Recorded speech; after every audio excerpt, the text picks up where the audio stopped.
አደንዛዥ እጾችን ወይም እጾችን እነዚህን በተመለከተ የህግ ማዕቀፍ የመዘርጋቱ መነሻ ምክንያት ምንድነው? የተፈቀዱም አሉ የተከለከሉም አሉ ማለት ነው። ነገር ግን ስንጠቀማቸው ደግሞ አቢዩዝ የሚደረጉ ደግሞ ከሆነ ጉዳት አላቸው። ጉዳቱ ያው ውሃ እያሳሰቀ ነው የሚወስደው ምትሏላ እንደዚህ አይነት ነው። ለመፋታትም በጣም ከባድ ነው የሚሆነው። አላል ምናምን የሚጨሰው በየቅያሱ ላይ እንደዚህ በሲጋራ ጠብሮት ምናምን ሲጨስ እናያለን። ለምን የሚያዩ ህጻናቶች ራሱ ነገ ምን እንዴት ነው የሚሆኑት? የጤና ባለሙያዎች ለራሳቸው የነዚህ መድኃኒቶች ማዘዝ መጠቀም አይችሉም። ሰው የጤና ዋጋ እስከ መክፈል ድረስ ሄዶ ነው እነዚህን ንጥረ ነገሮች የሚያያይዟቸው። ከብዙ የአፍሪካ ሀገሮች ከናይጄሪያ፣ ከካሜሩን መነሻቸው ከብራዚል ሊሆን ይችላል። የተከለከሉ እጾችን ካራክተር ውስጥ የማይመጣ ጌሾ የሚመስሉ ወይም ሌላ የተለየ ካራክተር ባቡር ላይ የተዛይለም አንድ ማዳበሪያ ሙሉ ጌሾ ነው የተገኘው። የተወሰነች ብርም ተቀብለ እቺና ልናም በሚል ሴንስ ብዙ ሰዎች መስሎን የምንቀበላቸው ነገሮች ናቸው። ከኛ ባህል ጋር ማየር ነገር ማናረግም። እሱ ይሄን ስራውን ጨርሶ ሲሄድ እኛ ጎጂ ባህሉን ተወልደ እንዲሄድ አንፈልግ። እዛው እንደለመደው እዛው ይጨርስ። ስለዚህ በአንድ ሀገር የተፈቀደ መሆን በሌላ ሀገር ላይ መከልከል እንዲያስከትል ይችላል። ስለዚህ እንደ ተጓዥ ዱ ዲሊጀንስ መስራት አለብን። የዛሬው ውይይታችን የምናደርገው አደንዛዥ እጾችን በተመለከተ ያሉ የወንጀል ህግ ድንጋጌዎችን ስለሚያስከትሉት ቅጣት፣ ስለምንነታቸው ሰፋ ያለ ቆይታ እናደርጋለን። አብራችሁን እንድትቆዩ በአክብሮት እንጋብዛለን። ላይክ፣ ሼር እና ሰብስክራይብ በማድረግ ድጋፋችሁን እንድታሳዩን አሁንም በድጋሚ አክብሮት ግብዣችንን እናቀርባለን። ቅድም በመግቢያ ላይ እንደጠቀስነው ዛሬም የምንወያየው ስለ አደንዛዥ እጾችን የሚመለከት የህግ ማዕቀፍ ነው።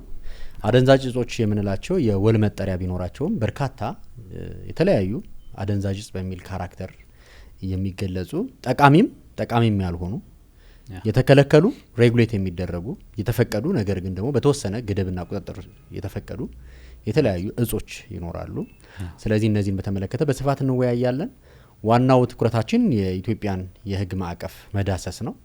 ነገር ግን ወደ ኢትዮጵያ የህግ ማዕቀፍ ከመምጣታችን በፊት እንዲሁም ደግሞ በዓለም አቀፍ ደረጃ ያሉ እነዚህን የሚመለከቱ ህግጋትን መዳሰሱ ጠቃሚ ሆኖ ስላገኘሁት በዛ ብንጀምር የተሻለ ይመስለኛል። ምን ይመስላል? መልካም። እስካሁን በማቀው ነገር አደንዛዥ እጽ ማለት እኔ በምረዳው አንድን ሰው ከመደበኛው አክቲቪቲው ሊያስተጓጉል የሚችል አንድ ነገር ላይ ዲፔንድ እንድትሆን የሚያደርግህ የእጽዋት አይነት ነው ብዬ ነው ማምነው። እንደ ወጣት ካሰብከው በወጣትነት እድሜህ ብዙ ነገር ማድረግ አለብህ። ብዙ ነገር ካንተ ይጠበቃል። ህይወትህንም ያው የምትወጥንበት ሰዓት ነው። በዚህ ሰዓት ላይ ለአደንዛዥ እጽ ተጋላጭ ሆንክ ማለት ከመደበኛ አክቲቪቲ ትስተጓጎላለህ። ሌሎች ጓደኞችህ ከሚደርሱበት ቦታ እንዳትደርስ ያደርግሃል ብዬ አምናለሁ። ብዙ አይነት አደንዛዥ እጾች አሉ። ያው አደንዛዥ እጽ የምትለው ከውጭ የሚገባ ሰብስታንስ ነው እና አይምሮን ክላውድድ ያደርገዋል። ሳምሃው ሜቢ ስትረስ ሪሊፍ ምናምን ልትል ትችላለህ። ግን ጀስት ከውጭ የሚመጣ በራስህ ማኔጅ ያልቻልከውን ነገር ማኔጅ ለማድረግ የምትሞክርበት ወይም ኤክስትራ ደስታን የምትፈልግበት ነው። አስፈላጊ ነው ብዬ አላስብም። አደንዛዥ እጽ ማለት ያው ሰውን አጉል የሚያደርግ ማለት ነው እና ስትጠቀመው ከሰው ተራ የሚያወጣህ ነገር ነው። ሰው የሚያገልህ ነገር ነው ማለት ለኛ የማይጠቅም ነገር ማለት ነው። ከካልቸራችን ጋርም የሚያጣላን ነገር ነው። እሱስ ማለት ጉዳቱ ያው ውሃ እያሳሰቀ ነው የሚወስደው ምትሏላ እንደዚህ አይነት ነው ያለበት ኢፌክት ማለት ነው። ለታይሚንግ ሶሉሽን ሊሰጥ ይችላል አሁን ካለህበት ችግር ማለት ነው። ግን ኢን ሎንግ ተርም ዲፔንደንሲ ይኖርሃል ከዛ ሰብስታንስ ጋር እና ለመፋታትም በጣም ከባድ ነው የሚሆነው እና ኢትስ ጀስት ከባድ የሆነ አዲክሽን። ጉዳቱ በጣም ሰፊ ነው ማለት ያው አንድ ሰው ሲጋራ ጭሶ ባስ ውስጥ አይገባም ወይ ታክሲ ውስጥ አይገባም ወይም የትራንስፖርት ቦታ ውስጥ ላይ በጣም ይሸታል፣ ሰው ያገለዋል እንደማለት ነው። እና አደንዛዥ እጽ ማለት ያው ራስህን ከሰውነት ተራ እንደማውጣት እንደማለት ነው። አደንዛዥ እጽ ከአእምሮ ውጪ የሚያሰራ መጥፎ እጽ ነው። ጉዳቱ ደግሞ ኢኮኖሚ፣ ማህበረሰባዊና ከሶሻል ላይፍ የሚያስወጣ ድባቴ የሚፈጥር እና ብዙ ጊዜ አሁን ጃፓኖች ወይም ሌላ ሀገሮች አሉ እንደዚህ አይነት ሱስ የሚጠቀሙ ሰዎች ራሳቸውን እስከ ማጥፋት፣ ሰው ወንጀል ውስጥ መግባት፣ ሰውን ማጥፋት ብዙ ነገር የሚያደርግ ነውና እጽ የማይመከር ነገር ነው። ለሰው ልጅ በፍጹም የማይመከር ነው እጽ። ሱስ በጣም አጸያፊ፣ ዝቅ ያደርጋል፣ ያወርዳል።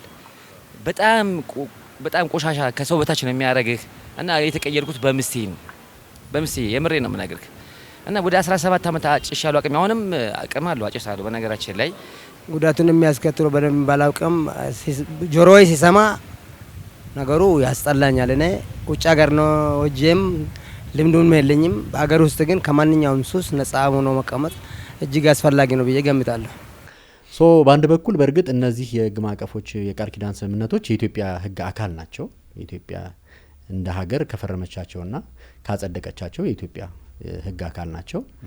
በተግባር ግን ያው ባሉት አዋጆች ላይ ተካተው ሲወጡ ነው ተግባራዊ የሚሆኑት ባለው ትሬንድ ማለት ነው። ስለዚህ በዛ መሰረት ያው ዓለም አቀፍ ኮንቬንሽኖች ቢሆኑ ቀጥታ ተፈጻሚነት ያላቸው መሆኑን ልብ ይሏል ለማለት ነው። እውነት ነው። እሺ ወንዬ፣ ስለዚህ በጣም ወሳኝ የሆኑ ለዛሬው ውይይታችን መሰረት የሆኑ 4 ኮንቬንሽኖችን አጠር ባለመልኩ ለማንሳት ልሞክር። እንግዲህ የመጀመሪያው ከዚህ ከእጾች ጋር በተገናኘ ለመቆጣጠር 3 መሰረታዊ የሆኑ የቃል ኪዳን ስምምነቶች አሉ በዓለም አቀፍ ደረጃ።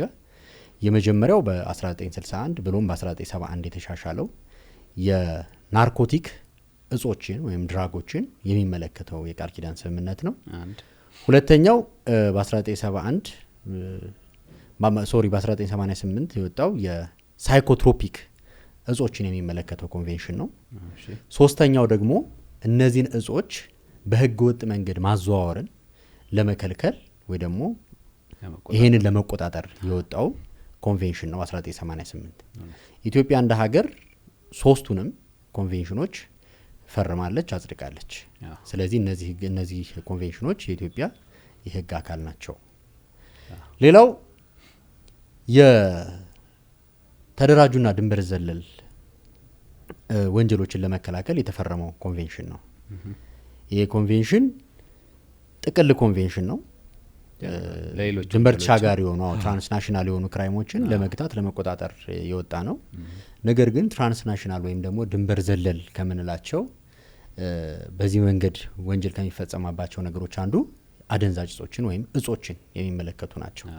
ስለዚህ የአዋጅ ለእኛ ለውይይታችን ጠቃሚ ግብአት ስላለውና አንዳንድ ጉዳዮችን ለማብራራት ዲፋይን ለማድረግ ትርጉም ለመስጠትም ወደዚህ አዋጅ ስለምንሄድ ወደዚህ ኮንቬንሽን ስለምንሄድ ጠቃሚ ሆኖ ስላገኘሁት ነው።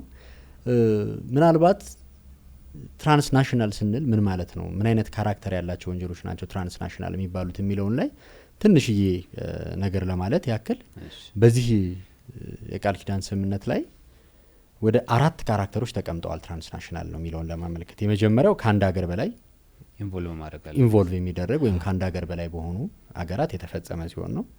በአንድ ሀገር ውስጥ ቢፈጸምም የዝግጅቱ እቅዱ ቁጥጥርና ተግባሩ በሌላ ሀገር ከተደረጉ ከአንድ በላይ በሆኑ ሀገራት በሚሰሩ የማፊያ ግሩፖች በምንላቸው ወይም ደግሞ ኦርጋናይዝድ የሆኑ አካላት የሚፈጸሙ ሲሆኑ፣ ሌላው ደግሞ በአንድ ሀገር ውስጥ ቢፈጸምም ውጤቱ በሌላ ሀገር ላይ የሚገኝ ሲሆን ትራንስናሽናል የሚለውን ካራክተር ያመጣሉ።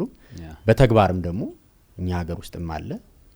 ይሄ ደግሞ በየቀኑ ሲፈጸሙ የተለያዩ አገር ዜጎች ይህንን በኢትዮጵያን እንደ መተላለፊያ ሀገር በመጠቀም በኤርፖርት ሲያዙ ፕሮሲኪዩት ሲደረጉና በፍርድ ቤት ውሳኔ ሲሰጥባቸው እናውቃለን።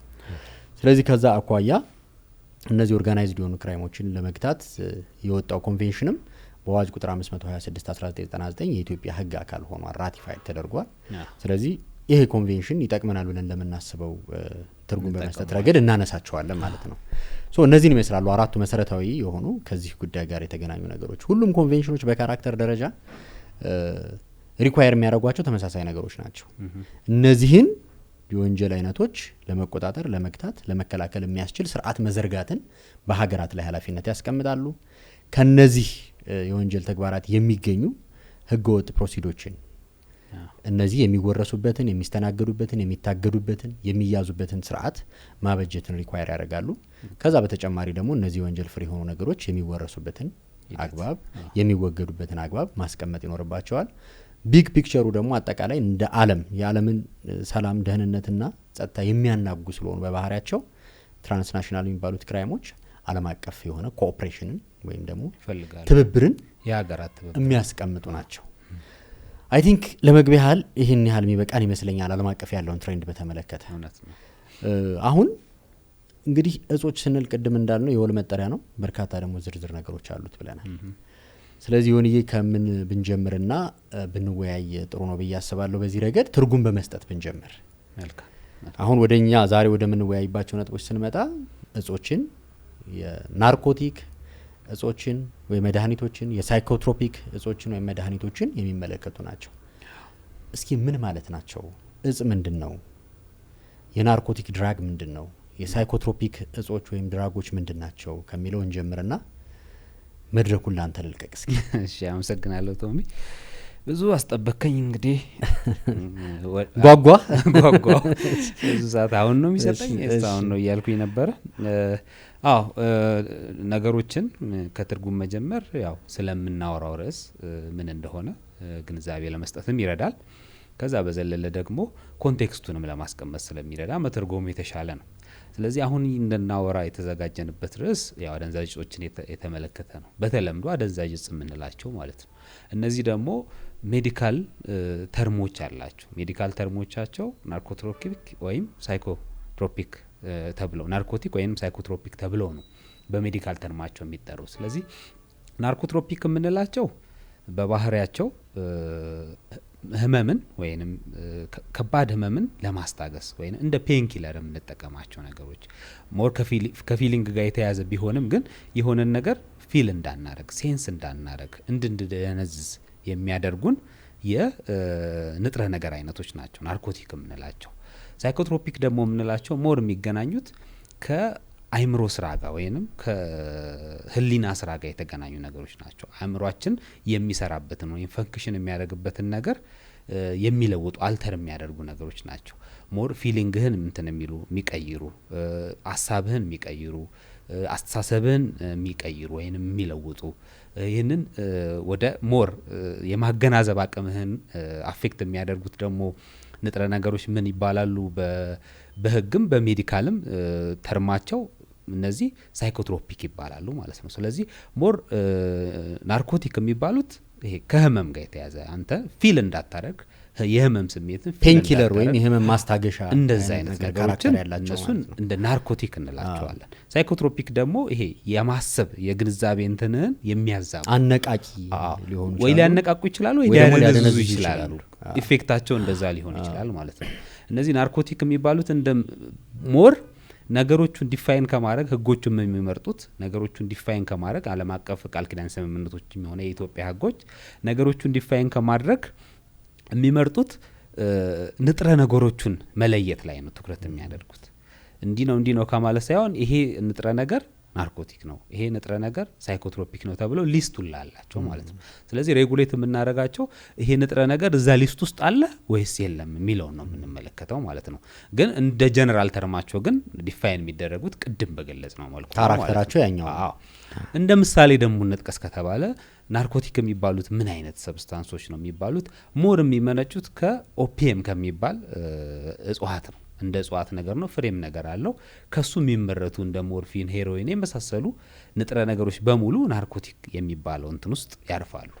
ሳይኮትሮፒክ ደግሞ የሚባለው ሞር እሱ ሁሌ ዴይሊ ዩዛችን ላይ የምንጠቀማቸው ነገሮች አሉ። አልኮል ራሱ አንድ የሳይኮትሮፒክ እንትን ነው፣ ምክንያቱም አእምሮ ላይ ነው ኢፌክት ያለው።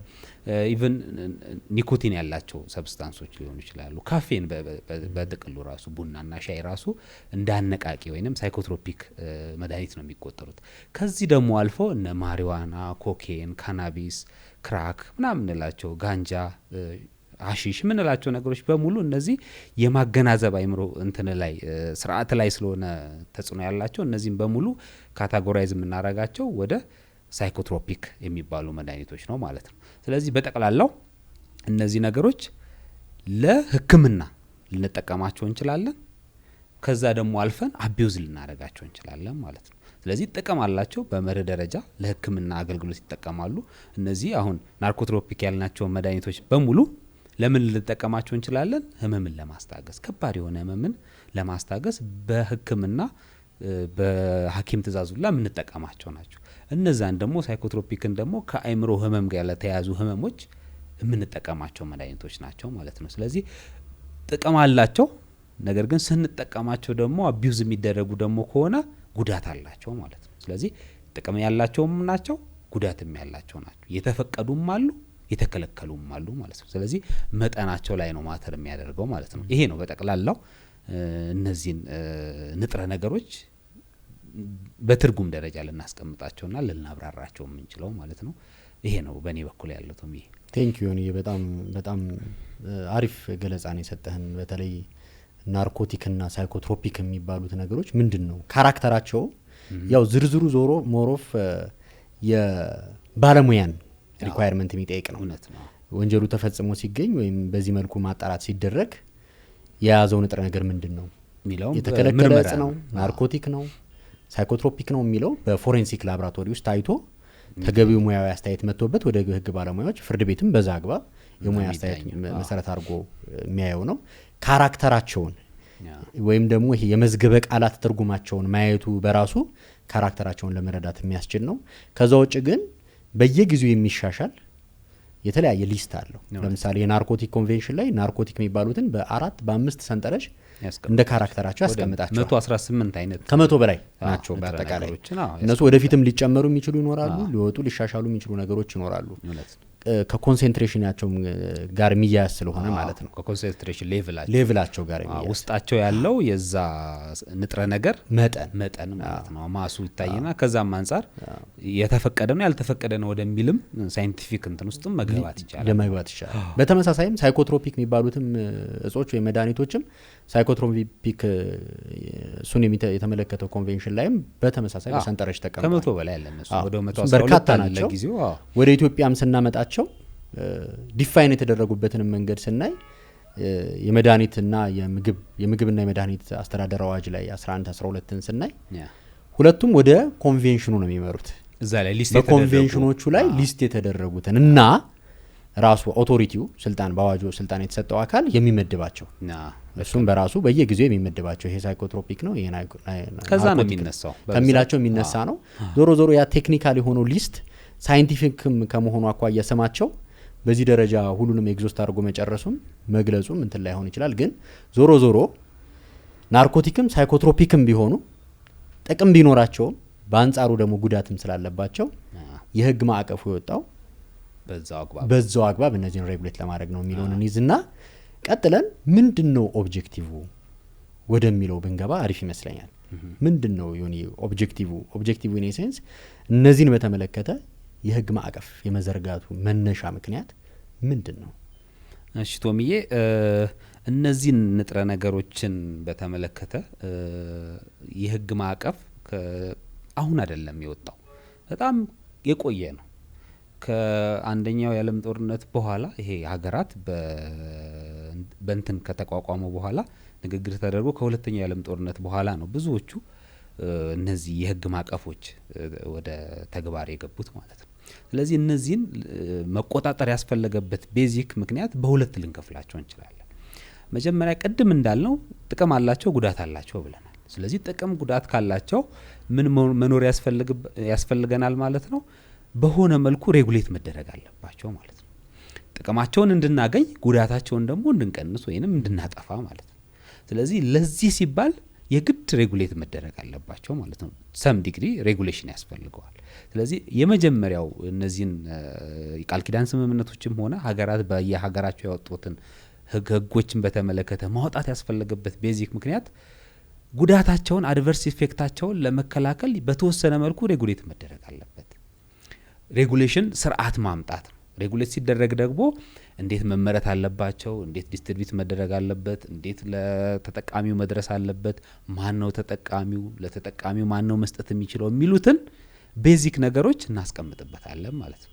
ስለዚህ በባለሙያ ውስጥ ሆኖ ለተፈለገው ጥቅም እንዲውል የግድ በዚህ የቁጥጥር ስርዓት ውስጥ ማለፍ አለባቸው ማለት ነው። ይሄ የመጀመሪያው ነው እንደ ኦብጀክቲቭ የምናየው። ሁለተኛው ደግሞ ቅድም ጉዳት ብለናል። ስለዚህ ጉዳት ካል እነዚህ ንጥረ ነገሮች በባህሪያቸው ሱስ የሚያስይዙ ናቸው። አንድን ሰው ወደ ሱስ ውስጥ ከተው በዛ የሱስ እንትን ውስጥ ምን እንዲፈጠርበት ያደርጋል? አንድ የራሱ ማህበራዊ ቀውስ አለው፣ ራሱ ላይ የሚያመጣው ጉዳት አለ። ሁለት ደግሞ ማህበራዊ ቀውስ ይኖረዋል። ሶስተኛ ደግሞ ኢኮኖሚያዊ ጉዳት አለው። ስለዚህ አንድ ሰው በዛ ሱስ ውስጥ ተጠምዶ እንደ አንድ ዜጋ ሲኖር ወይም እንደ አንድ ዜጋ አንድ ሀገር ውስጥ ሲኖር በነዛ ሱስ የሚጠቃ ከሆነ ምን ይሆናል ማለት ነው? በተዘዋዋሪ የአንድ ግለሰብ መጠቃት ለማህበረሰቡ ጠንቅ ነው፣ በአጠቃላይ ለሀገርም ጉዳት ነው ማለት ነው። ህግ ደግሞ እንግዲህ ሶሻል ኮንትራት ነው አይደል? መንግስት ማለት ሶሻል ኮንትራት ነው።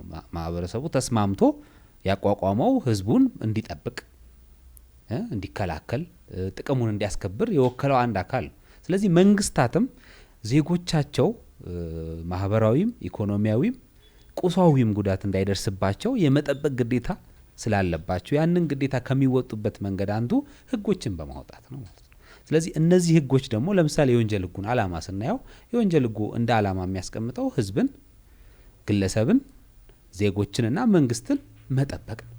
ስለዚህ ዜጎች ጤናማ ሆነው ነገን እያሰቡ ምርታማ ሆነው እንዲኖሩ ሲባል የግድ እንደዚህ አይነት ህጎች ያስፈልጉናል ማለት ነው። ስለዚህ ለቁጥጥር ነው አንድ የሚያስፈልጉን አድሚኒስትሬት መደረግ ስላለባቸው፣ ሁለት ደግሞ ዜጎች ጤነኛ ሆነው እንዲመላለሱ ራሳቸውን ወደ ሱስ ውስጥ ከተው ቀውስ ውስጥ እንዳይገቡ ለመጠበቅ ሲባል ነው ማለት ነው። ስለዚህ መነሻውም ይሄ ነው። ትራዲሽናሊ ድሮ ከኢንካ ዘመን ጀምሮ እነዚህ እንትኖች ንጥረ ነገሮች ጥቅም ላይ ይውሉ ነበር።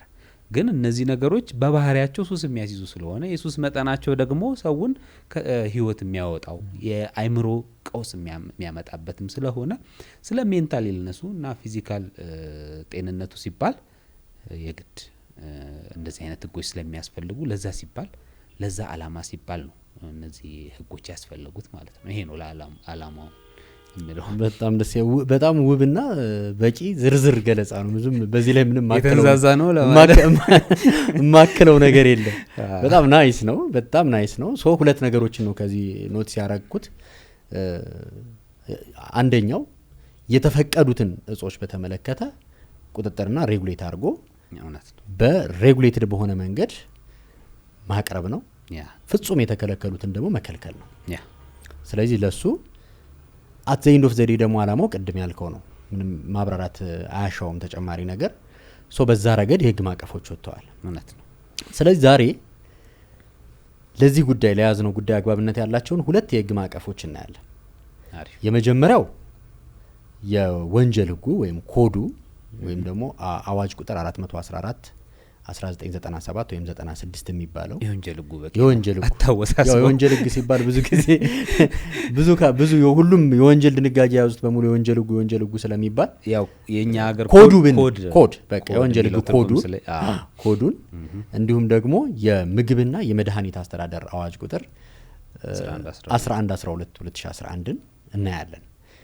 በእርግጥ የምግብና የመድኃኒት አስተዳደር አዋጅ በርካታ ነገሮች ነው የያዘው። ቁጥጥር የሚደረግባቸው በርካታ ጉዳዮችን ይዟል።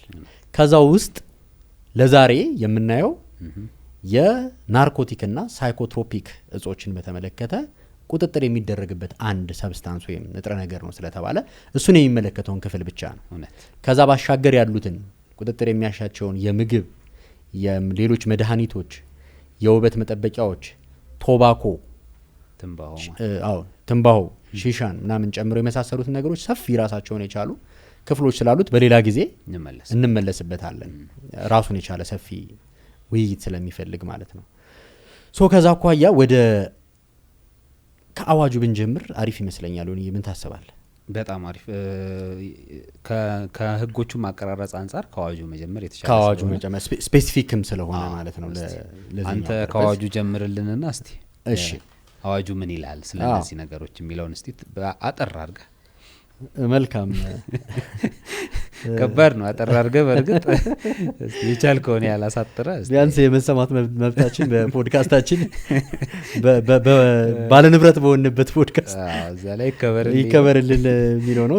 ዞሮ ግን በጣም አጠር አድርጎ ለማስቀመጥ ያክል አንዱ የአዋጁ ዓላማ የናርኮቲክና ሳይኮትሮፒክ መድኃኒቶችንና እነዚህን ምርቶች ለማምረት የሚያገለግሉ ኬሚካሎችን ምርትና ስርጭትን በተመለከተ ለመቆጣጠር ነው። አንዱ የአዋጁ ዓላማ ተብሎ ስፔሲፊካሊ አድሬስ ተደርጓል። ቅድም ያልነውን አንዱን ዓላማ እሱም አምጥቶ ያስቀምጣል፣ ከስተማይዝ አድርጎታል አዋጁ። ሶ አዋጁ ውስጥ ከነዚህ ሰብስታንሶች ጋር የተገናኙትን ነገሮች ስናያቸው አጠር አድርገን ስናየው በጣም ዝርዝር ነው። የመጀመሪያው ነጥብ ሳይኮትሮፒክ ወይም ናርኮቲክ የተባሉትን መድኃኒቶች ወይም እጾች ለማምረት ለማስመጣት ለመላክ ልዩ ፈቃድ ያስፈልጋል የሚለው ነው የመጀመሪያው መገለጫ። ሌላው የማምረት ሂደቱ የማስመጣቱ የመላኩ እና መሰል ተግባራት የማከናወን ሂደቱ በዝርዝር ደንብና መመሪያ ይወሰናል። በተወሰኑት በነዛ ካራክተሮች ወይም በነዛ ስርዓቶች መሰረት አለማድረግ ተጠያቂነትን ያስከትላል ነው። ሌላው ሶስተኛው የሚታዘዙት በጤና ተቋማት ብቻ ነው። ፈቃድ በተሰጣቸው የጤና ተቋማት ብቻ ነው። የጤና ባለሙያዎች ለራሳቸው እነዚህ መድኃኒቶች ማዘዝ መጠቀም አይችሉም። ያው ኖርማሊ ባለው ኤቲካል ስታንዳርድ የጤና ባለሙያዎች ራሳቸውን አያክሙ። ይሄ ደግሞ ስፔሲፊካሊም አድሬስ ተደርጓል እዚህ ላይ በመድኃኒት ደረጃ ደግሞ እነዚህን መድኃኒቶች በተመለከተ ለራሳቸው ኦርደር ማድረግ አይችሉም ነው። ያው ከገለልተኛ ሆኖ ጉዳዩን ማኔጅ ከማድረግ አኳያ ነው ኤቲካል ስታንዳርዱ አቢዩዝ እንዳይደረግ ነው፣ አክሰሱም ስላላቸው ማለት ነው። ሌላው የሚታዘዙት ለዚህ አግባብ ብቻ በተዘጋጀ የማዘዣ ወረቀት መሰረት ነው። የተለየ ሌሎቹ መድኃኒቶች የምንጠቀመው አይደለም። ጀነራል የማዘዣ ፕሪስክሪፕሽን ፔፐሮችን መጠቀም አይቻልም። ስፔሲፊክሊ ለዚህ አድሬስ የተደረጉ ወረቀቶችን ነው መጠቀም የሚቻለው። ባለስልጣኑ አዘጋጅቷል፣ እነዚህ አይነት ፕሪስክሪፕሽን ተዘጋጅቷል። ሆስፒታሎቹም አይ ቲንክ ለዚህ ስፔሲፊክ እነዚህ መድኃኒቶች አድሬስ ለማድረግ የሚያስችል አላቸው። ከሌላቸውም እንዲኖራቸው ሪኳየር ያደርጋል አዋጁ፣ ፕራክቲሱም ማለት ነው። ሌላው በአንድ ማዘዣ ላይ ከአንድ በላይ የናርኮቲክ ወይም የሳይኮትሮፒክ መድኃኒቶችን ማዘዝ አይቻልም። አንደኛ ሁለተኛ ብሎ ለዘርዝሮ ማቅረብ ወይዝ በቃ አት ታይም መታዘዝ የሚችለው በአንድ ፕሪስክሪፕሽን አንድ መድኃኒት ነው። ይህ የማዘዣ ወረቀት ለ15 ቀናት ብቻ ነው የሚያገለግለው። ከ15 ቀናት በኋላ ከመጣ ሬሌቫንት አይደለም።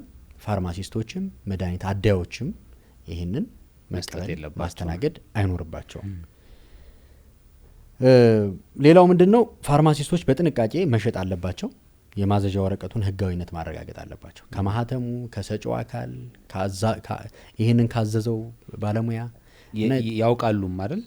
የትኛው ተቋም ይሄን መድኃኒት ማዘዝ እንዳለበት የሚለውንም እሱም ይታወቃል። ከዛ በተጨማሪ ልክ እንደ ማንኛውም ፕሪስክሪፕሽን ፔፐር ቼክ እንደሚያደርጉት መድኃኒቱ ህጋዊነቱን ማረጋገጥ ከሌላው ፕሪስክሪፕሽንም ላቅ ያለ ኃላፊነትን ይጥላል። ስርዝ ድልዝ ብላ ካለው አትቀበሉ ይላል። እዛ ደረጃ ሲሪየስ ነው በጣም። ምክንያቱም እነዚህ እንግዲህ ጥብቅ ቁጥጥር መደረጉን ማሳያ ናቸው ከናርኮቲክና ከሳይኮትሮፒክ እጾች አኳያ ማለት ነው። ምክንያቱም በዘፈቀደ የሚሰጡ ከሆነ ቅድም ያልነውን አድቨርስ ኢፌክቱ ከጥቅማቸው ይልቅ ጎልቶ ጉዳት ያመጣል ነው። ቅድም ያልነው በአእምሮ ጤና ላይ ማህበራዊ ቀውስ፣ ከዛ በኋላ ኢኮኖሚ ቤተሰብን እስከመበተን ሀገርንም እስከማቃወስ ኢኮኖሚንም መኒ ላውንደሪንግን የመሳሰሉ ከፍተኛ የሆነ ህገወጥ ትራንዛክሽን እንዲደረግበትም በር ከፋች ስለሆነ ማለት ነው። ስለዚህ አጠቃላይ አዋጁ ላይ ያለው የናርኮቲክና ሳይኮትሮፒክ መድኃኒቶች ቁጥጥር ይህንን ነው የሚመስለው ካራክተሩ። ይህንን መሰረት አድርገን በዚህ ቁጥጥር ውስጥ ይህንን መተላለፍ ምን ያስከትላል ወደሚለው እንምጣ እስኪ። በግልጽ እያንዳንዱን ናርኮቲክ ሳይኮትሮፒክ የሚለውን እየዘረዘረ ቅጣት የሚያስቀምጥ ነገር አለው እንደ አዋጁ? ከዛን ጀምር እስኪ። እሺ ቶሚዬ፣ አዋጁን አሁን የጠቀስከውና ያብራራኸውን አዋጅ ስንመለከተው ለነዚህ ንጥረ ነገሮች ተብሎ የወጣ የተለየ ቅጣት የለም።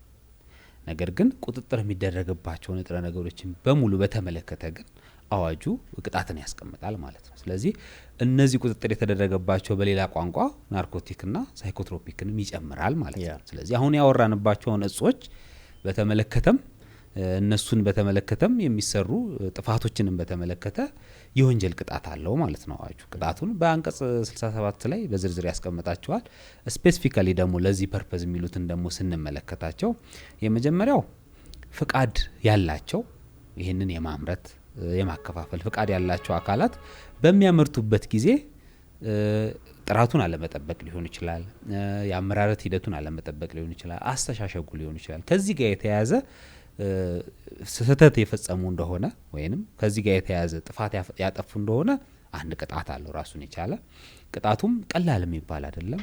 ከ7 ዓመት በማይበልጥ ጽኑ እስራትና ከ500 ሺህ ብር በማይበልጥ የገንዘብ መቀጮ ነው የሚቀጡት። ይህንን ድርጊት ደግሞ በቸልተኝነት የፈጸሙ ደግሞ ከሆነ ያፈጻጸም ሁኔታቸው ቸልተኝነት የሚታይበት ከሆነና ይሄም የሚረጋገጥ ከሆነ ደግሞ ቅጣቱ አነስ ብሎ ከ3 አመት በማይበልጥ ቀላል እስራት ይቀጣሉ ማለት ነው። ይሄ ፍቃድ ያላቸውን በተመለከተ ነው። በሌላ በኩ ደግሞ ፍቃድ ሳይኖራቸው የብቃት ማረጋገጫ ሳይኖራቸው ምዝገባ ሳያደርጉ ተቋሙ ይመዘግባል። እነዚህ ተቋማት ምዝገባ ሳያደርጉ ወይንም እነዚህን ሰነዶች የብቃት ማረጋገጫው ሊሆን ይችላል፣ የንግድ ፍቃድ ወይንም የማርኬቲንግ ፍቃዱ ሊሆን ይችላል። ይህንን ሐሰተኛ አድርገው አቅርበው ያከፋፈሉ እንደሆነ ደግሞ ራሱን ይቻለ ደግሞ ሌላ ቅጣት ያስቀምጣል ማለት ነው። ይህንን ቅጣት ደግሞ በምናይበት ጊዜ ከ1 አመት እስከ 5 አመት በሚደርስ ጽኑ እስራት ያስቀጣል። በገንዘብ መቀጮ ደግሞ ከ10 ሺህ ብር እስከ 100 ሺህ ብር የሆነ ቅጣት አለው ማለት ነው። ከዚህ ደግሞ በተጨማሪ ምን ቅጣት አለው? እንትኑ የተቆጣጣሪ አካሉ ቀርቦ ቁጥጥር በሚያደርግበት ጊዜ ትብብር አለማድረግ፣ መረጃዎችን አለመስጠት፣ መደበቅ፣ የተለያዩ ለትብብር የማይመች ሁኔታ ውስጥ የተገኘ ደግሞ ተቋም ካለ እሱም በአዋጁ መሰረት ቅጣት ይጣልበታል ማለት ነው። ቅጣቱም እሱም ከ1 አመት እስከ 3 አመት የሚደርስ ቀላል እስራት ነው የሚሆነው። ከዚህ ደግሞ በተዘለለ ቅጣቱ አሁን ያልናቸው የሚያመርተውን አካል በተመለከተ ነው። ፍቃድ ኖሮት ያመርታል፣ ፍቃድ ሳይኖረው ደግሞ አለ ወይንም ሐሰተኛ ፍቃድ አለ፣ ከዛ ደግሞ ትብብር አለማድረግ አለ። ሌላ ደግሞ በዚህ ስርዓት ውስጥ ሌሎች ደግሞ ኢንቮልቭ የሚያደርጉ አካላት አሉ። ቅድም ያልናቸው ፋርማሲስቶች አሉ፣ ሐኪሞች ደግሞ አሉ ማለት ነው። እነዚህ ፋርማሲስቶች ለሌለው ፕሪስክሪፕሽን ለሌለው ሰው የሰጡ እንደሆነ ኢቭን ፕሪስክራይብ ደግሞ የተደረገለት ደግሞ ሰውም አለ። እሱ ሰው ደግሞ ለሌላ ሰው ይሄንን ፕሪስክሪፕሽን አሳልፎ የሰጠ እንደሆነ ወይንም የሌላ ሰውን የተጠቀመ እንደሆነ ፕሪስክራይብ የተደረገ ሌላ ሆኖ እኔ እዚህ ሄጄ ብጠቀም ላንተ ተጽፎልህ እኔ እዚህ ብጠቀም እኛም በዚህ ኢንቮልቭመንት የምናደርግ እኛም እንቀጣለን። ፋርማሲስቱም በአግባቡ ሳያጣራ የሚሰጥ ከሆነ ሐኪሙም አላግባብ እነዚህን መድኃኒቶች ፕሪስክራይብ የሚያደርግ ከሆነ ከ1 አመት እስከ 5 አመት የሚደርስ ጽኑ እስራት ድረስ ቅጣት አለው። በገንዘብም ከ5 ሺህ ብር እስከ 50 ሺህ ብር ድረስ ያስቀጣሉ ማለት ነው። በጠቅላላው እዚህ አዋጅ ላይ የተጠቀሱትን እነዚህ ናርኮቲክና ሳይኮትሮፒክ ወይንም አደንዛዥ እጾችን በዚህ መልኩ በአዋጁ ከተደነገገው ውጪ በዚህ መልኩ ድርጊቶችን ፈጽሞ የተገኘ ሰው ቅጣት ይከተለዋል ማለት ነው። ይሄ አዋጁ ላይ የተቀመጠውን ጠቅላላ ቅጣት በተመለከተ ነው። አዋጁ ይሄን ካለን ሌላ ደግሞ የሚቀረን ነገር አለ መዳሰስ ያለብን ወደ ወንጀል ህጉ እስቲ የኛ እስካሁን ሲታሰሩ አውቃለሁ። በርግጥ ምን ያህል ይታሰሩ ምን ያህል ይሆኑ አላቅም፣ ግን እንደሚያስቀጣ በደንብ አውቃለሁ። ከዚህ በፊት እንደውም አንድ ልጅ ታርግ አላቅም ወደ ቻይና ይዛ ስትገባ በሞት ቅጣት ተወስኖ ፍርዱ ይፈጸም አይፈጸም አላቅም፣ ያን ያህል እንደሚያስቀጣ አውቃለሁ። አደንዛዥ እጽ ማለት ያው ሰውን አጉል በሚያደርግ ማለት ነው እና ስትጠቀመው ከሰው ተራ የሚያወጣህ ነገር ነው፣ ሰው የሚያገልህ ነገር ነው ማለት ለኛ የማይጠቅም ነገር ማለት ነው። ከካልቸራችን ጋርም የሚያጣላን ነገር ነው። እሱስ ማለት ጉዳቱ በጣም ሰፊ ነው ማለት ያው አንድ ሰው ሲጋራ ጭሶ ባስ ውስጥ አይገባም ወይ ታክሲ ውስጥ አይገባም ወይም የትራንስፖርት ቦታ ውስጥ ላይ በጣም ይሸታል፣ ሰው ያገለዋል እንደማለት ነው። እና አደንዛዥ እጽ ማለት ያው ራስህን ከሰውነት ተራ እንደማውጣት እንደማለት ነው። እኔ እስከማውቀው ድረስ በህግ በደንብ እንደሚያስቀጣ ቃለው ይዘ መንቀሳቀስም መጠቀምም ምናምን አትችልም። ያው አንዳንድ ሀገሮች ላይ ውጪ ላይ አሁን ስፔሲፊካሊ የምናወራው ስለ ዊድ ከሆነ ውጪ ሀገር ላይ ሌጋል የሆኑባቸው ቦታዎች አሉ፣ ግን እኛ ሀገር ጋር የሚያስኬድ አይደለም። ከኛ ሜዲካሊ የሚፈቀድላቸው ይኖራሉ። እንደዚህ አይነት ጥቅም ሊኖረው ይችላል። ኢቭን ሜዲካል ብቻ ሳይሆን ለፋክተሪ ኢቭን ፕሮዳክሽን ውስጥ ምንድነው የምትለው እንደዚህ አይነት ነገሮች ውስጥ ዳይሬክትሊ የሱ ሪሌትድ የሆነ ሌላ ሰብስታንስ አለ ለዚህ የሚጠቀሙት ማለት ነው። እና እንደዚህ አይነት ጥቅሞች እንዳሉ ታውቃለሁ፣ ግን ቀጥታ ለእንደዚህ አይነት ነገር ስትጠቀመው ከኛ ሀገር ጋር የሚሆን አይደለም። ከባድ የሆነ ኢንፍሉዌንስ እና ጉዳት እንደሚያመጣ ነው የማውቀው። ፕላስ ደግሞ ብሬንህ ዲቨሎፕ ያላረገ ሰው ከሆንክ ያንግ ከሆኑ ኢቨን ነጮቹ ራሱ እነሱ የሚፈቅዱት ራሱ ከ25 ዓመት በላይ ለሆኑ ሰዎች ነው እንጂ ከዛ በታች ኢቨን ብሬን ዲቨሎፕመንትን ሂንደር የሚያደርግ ነገር ነው። የወንጀል ቅጣት እንዴት መሰለክ አፈጻጸም ላይ ችግር አለ። ከታች ያሉ አካላቶች ያፈጻጸም ችግር አለ የሚለው ህጉ ያስቀምጠው አለ። ግን በዛ አይደለም እየሄዱ ያሉት አስፈጻሚዎች ላይ ችግር አለ። እሱን ያው የህግ አካሎች አሉ። አንዳንድ ከፉ ነው የሚለው አይደለ ከያዝ አሽሽ ከተያዘብህ ዋኮኪ ከተያዘብህ ለህግ አካል እንትን ብሎ ነው እንትን የሚለው። ግን አስፈጻሚዎች ላይ ችግር አለ። እሱን የህግ አካል የሆኑ ሰዎች ናቸው በደንብ የሚያውቁት የሚያበራሩትም እነሱ ናቸው። ይሄንን ነው የምለው። ግን በየሰፈሩ ይጨሳል አሽሻውን አላል ምናምን የሚጨሰው በየቅያሱ ላይ እንደዚህ በሲጋራ ጠብርሮት ምናምን ሲጨስ እናያለን። ያ አይሆንም። ለምን የሚያዩ ህጻናቶች ራሱ ነገ ምን እንዴት ነው የሚሆኑት አይደል እንዴ? አዎ። ስለዚህ ምንድነው የህግ አካል የሆኑ ሰው ይሄን ትኩረት አድርገው ቢሰሩ እኔ ደስተኛ ነኝ። በእኛ ሀገር ስታንዳርድ እርግጠኛ መረጃ የለኝም፣ ግን በሚዲያ ሳይ አንዳንድ ሀገሮች እስከ ሞት ቅጣት ድረስ እንደሚቀጡ አውቃለሁ። አደንዛዥ በጣም ከባድም ወንጀል ቻይና ውስጥ አሁን ለምሳሌ አረብ ሀገራትም አንዳንድ ቦታዎች ላይ እስከ ሞት ቅጣት አለ። ግን እዚህ የተለመደ ነገር አለ። ያው በየቦታው ስትሄድ በተለይ አንዳንድ ቦታ ላይ ከጫት ጀምረን ብናይ ያው መደበኛ አይነት ምግብ እስከሚመስል ድረስ ያው በየቦታው ኦፊሻልም የተለያየ ህዝብ የሚጠቀሙበት ቦታ ላይ እነሱም ሲጠቀሙት አያለ ሶ ቅጣት እንዳለው አምናለሁ እገምታለሁ። አሁን የወንጀል ህጉን በዝርዝር ከማውራታችን በፊት እዚሁ ላይ ሳይዘነጋ መሳ ለመሳ እንድናነሳው የምፈልገው ነጥብ ምንድነው? የረሳሁት አለ ማለት አልተረሳም ይሁንዬ እንዲብራራ ስለፈለኩ ነው። እሺ ቶሚዬ በወንጀል ህጉ ላይ በተመሳሳይ በወንጀል ህጉ አንቀጽ 525 ላይ ልዩ ፈቃድ ሳይኖረው ማብቀልን፣ ማምረትን፣ ማጓጓዝን የመሳሰሉ ነገሮች ልክ አዋጁ ላይ የጠቀስናቸውን ካራክተር የመሰሉ ነገሮች ወንጀል ህጉም ላይ አስቀጭ ናቸው ተብለው ተቀምጠዋል። ሁለቱን እንዴት ነው የምንለያቸው? ከሁለቱ ይሄንን ጉዳይ ለመቅጣት የትኛውን ህግ ነው አፕላይ የምናደርገው? መደራረብ ያለ ይመስላል። በእርግጥ ሙሉ ለሙሉ ላይ ሸፍነው ይችላል። እስኪ እሱ ጋር ያለውን ልዩነት በተለይ ከአምራቾቹ ፐርስፔክቲቭ አክቹአሊ ከሐኪሞቹና ከአምራቾቹ ፐርስፔክቲቭ ሁለቱም እዚህ ወንጀል ህጉም ላይ ያለ እዛም ላይ ያለ የቅጣት መጠናቸው ተቀራራቢ ነው። በእርግጥ ግን የትኛው ነው አፕላይ የምናደርገው? እንዴትስ ነው ምን ተረጉማቸው ሁለቱን ህግጋት የሚለው ላይ ትንሽ እናውራበት። ደስ ይለኛል ቶሚ። እንዳልከው አዋጁም የሆነ የሚቀጣቸው አካላት አሉ ጥፋት አጥፍተዋል ብሎ፣ የወንጀል ህጉም ጥፋት አጥፍተዋል ብሎ የሚቀጣቸው አካላት አሉ። እነዚህን አደንዛዥ እጾች በማምረት እና በማዘዝ ረገድ ያሉትም ማለት ነው። የወንጀል ህጉም ያመረተ ይላል። ይሄኛውም አዋጅ ይህንን ነገሮች ያለ ፍቃድ ያመረተ ይላል፣ ያለ ልዩ ፍቃድ። ስለዚህ ሁለቱም ላይ አንድ አይነት ኦፌንስ አለ ማለት ነው። አንድ አይነት ኦፌንስ ነው። ቅጣታቸው ግን የተለያየ፣ አዋጆቻቸውም የተለያየ። የወንጀል ህጉ ቅድም ያልከው አዋጅ ነው ያለው፣ ይሄኛው ደግሞ ራሱን የቻለ ሌላ አዋጅ ነው። ስለዚህ ህግ አውጪው እንደዚህ አይነት ድርጊት እነዚህ ህግ አውጪው ይሄን ህግ አውጥቷል። ህግ አስፈጻሚውና ህግ ተርጓሚው ደግሞ ይሄን አይነት ድርጊት ቢመጣለት ምን ያርግ? እንግዲህ የወንጀል ህጋችን ላይ ያለ ድንጋጌ ያለ፣ አዋጁ ላይ ያለ ድንጋጌ ያለ። ስለዚህ ወደ ህግ ትርጉም ነው የምንመጣው ማለት ነው። ስለዚህ ወደ ህግ ትርጉም ስንመጣ ሁለት ተመሳሳይ ህግ ድንጋጌዎች ባሉ ጊዜ ምን አይነት ኢንተርፕሪቴሽን እንጠቀማለን? የመጀመሪያው ኢንተርፕሪቴሽን ሁለቱም ማስኬድ የሚቻልበት መንገድ ካለ እሱን እንመርጣለን። አዎንታዊ ተረጓጉም ምን ነው? ፖዚቲቭ ኢንተርፕሪቴሽን አንዱን ሳንጥል አንዱን ቫልዩ ሳናሳጣ ለሁለቱም ቫልዩ በሚሰጥ መልኩ ማለት ነው። ስለዚህ ለለዛ የምንጠቀምባቸው ሌሎች ድንጋጌዎች አሉ። ነገር ግን ይሄ ያመረተና ያዘዘ የሚለውን ግን በተመለከተ እንግዲህ አንድ አይነት ነው ሁለቱም ላይ ያለው ድንጋጌዎች። በተለየ መልኩም የተለየ እንትን የለው። ስለዚህ እነዛ በሚሆን ጊዜ ወደ ሁለተኛው የትርጉም ዘዴ ያው ሳይኮትሮፒክና ናርኮቲክን በተመለከተ እነሱም ስለሆነ ራሳችን ሁለተኛው የትርጉም ዘዴያችን የቱ ነው ልዩ ህጉ ወደሚለው ነው የምንመጣው። ልዩ ህጉ የቱ ነው? እነዚህን ጉዳዮች በተመለከተ ልዩ ህግ ማለት ለዛ ጉዳይ የቀረበው ህግ የቱ ነው? ልዩ ህግ ብለን ልናይ የምንችለው የቀረበ ህግ ብለን ልንጠቀም የምንችለው በዚህኛው ሁኔታ አዋጁን ነው በእኔ አንደርስታንዲንግ። ምክንያቱም ከጅምሩም የሚያወራው ስለ ቁጥጥር ስለሚደረግባቸው ንጥረ ነገሮች ስለሆነ ምግብና መድኃኒቶችን ጨምሮ ማለት ነው።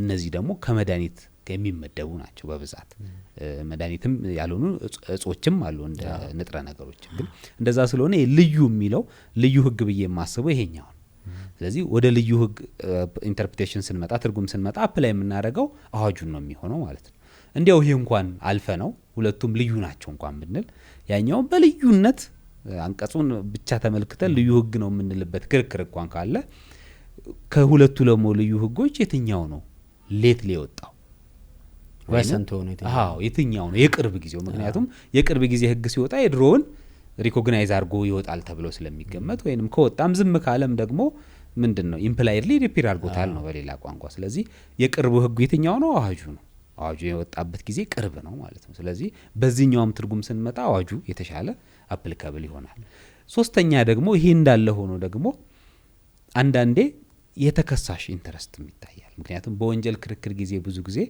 the best interest of the defendant በወንጀልም ሆነ በፍትሐብሔር ብዙ ጊዜ ይታያል ወንጀል ደግሞ ሲሆን ሞር የተከሳሹን የሚጠቅመውን ነገር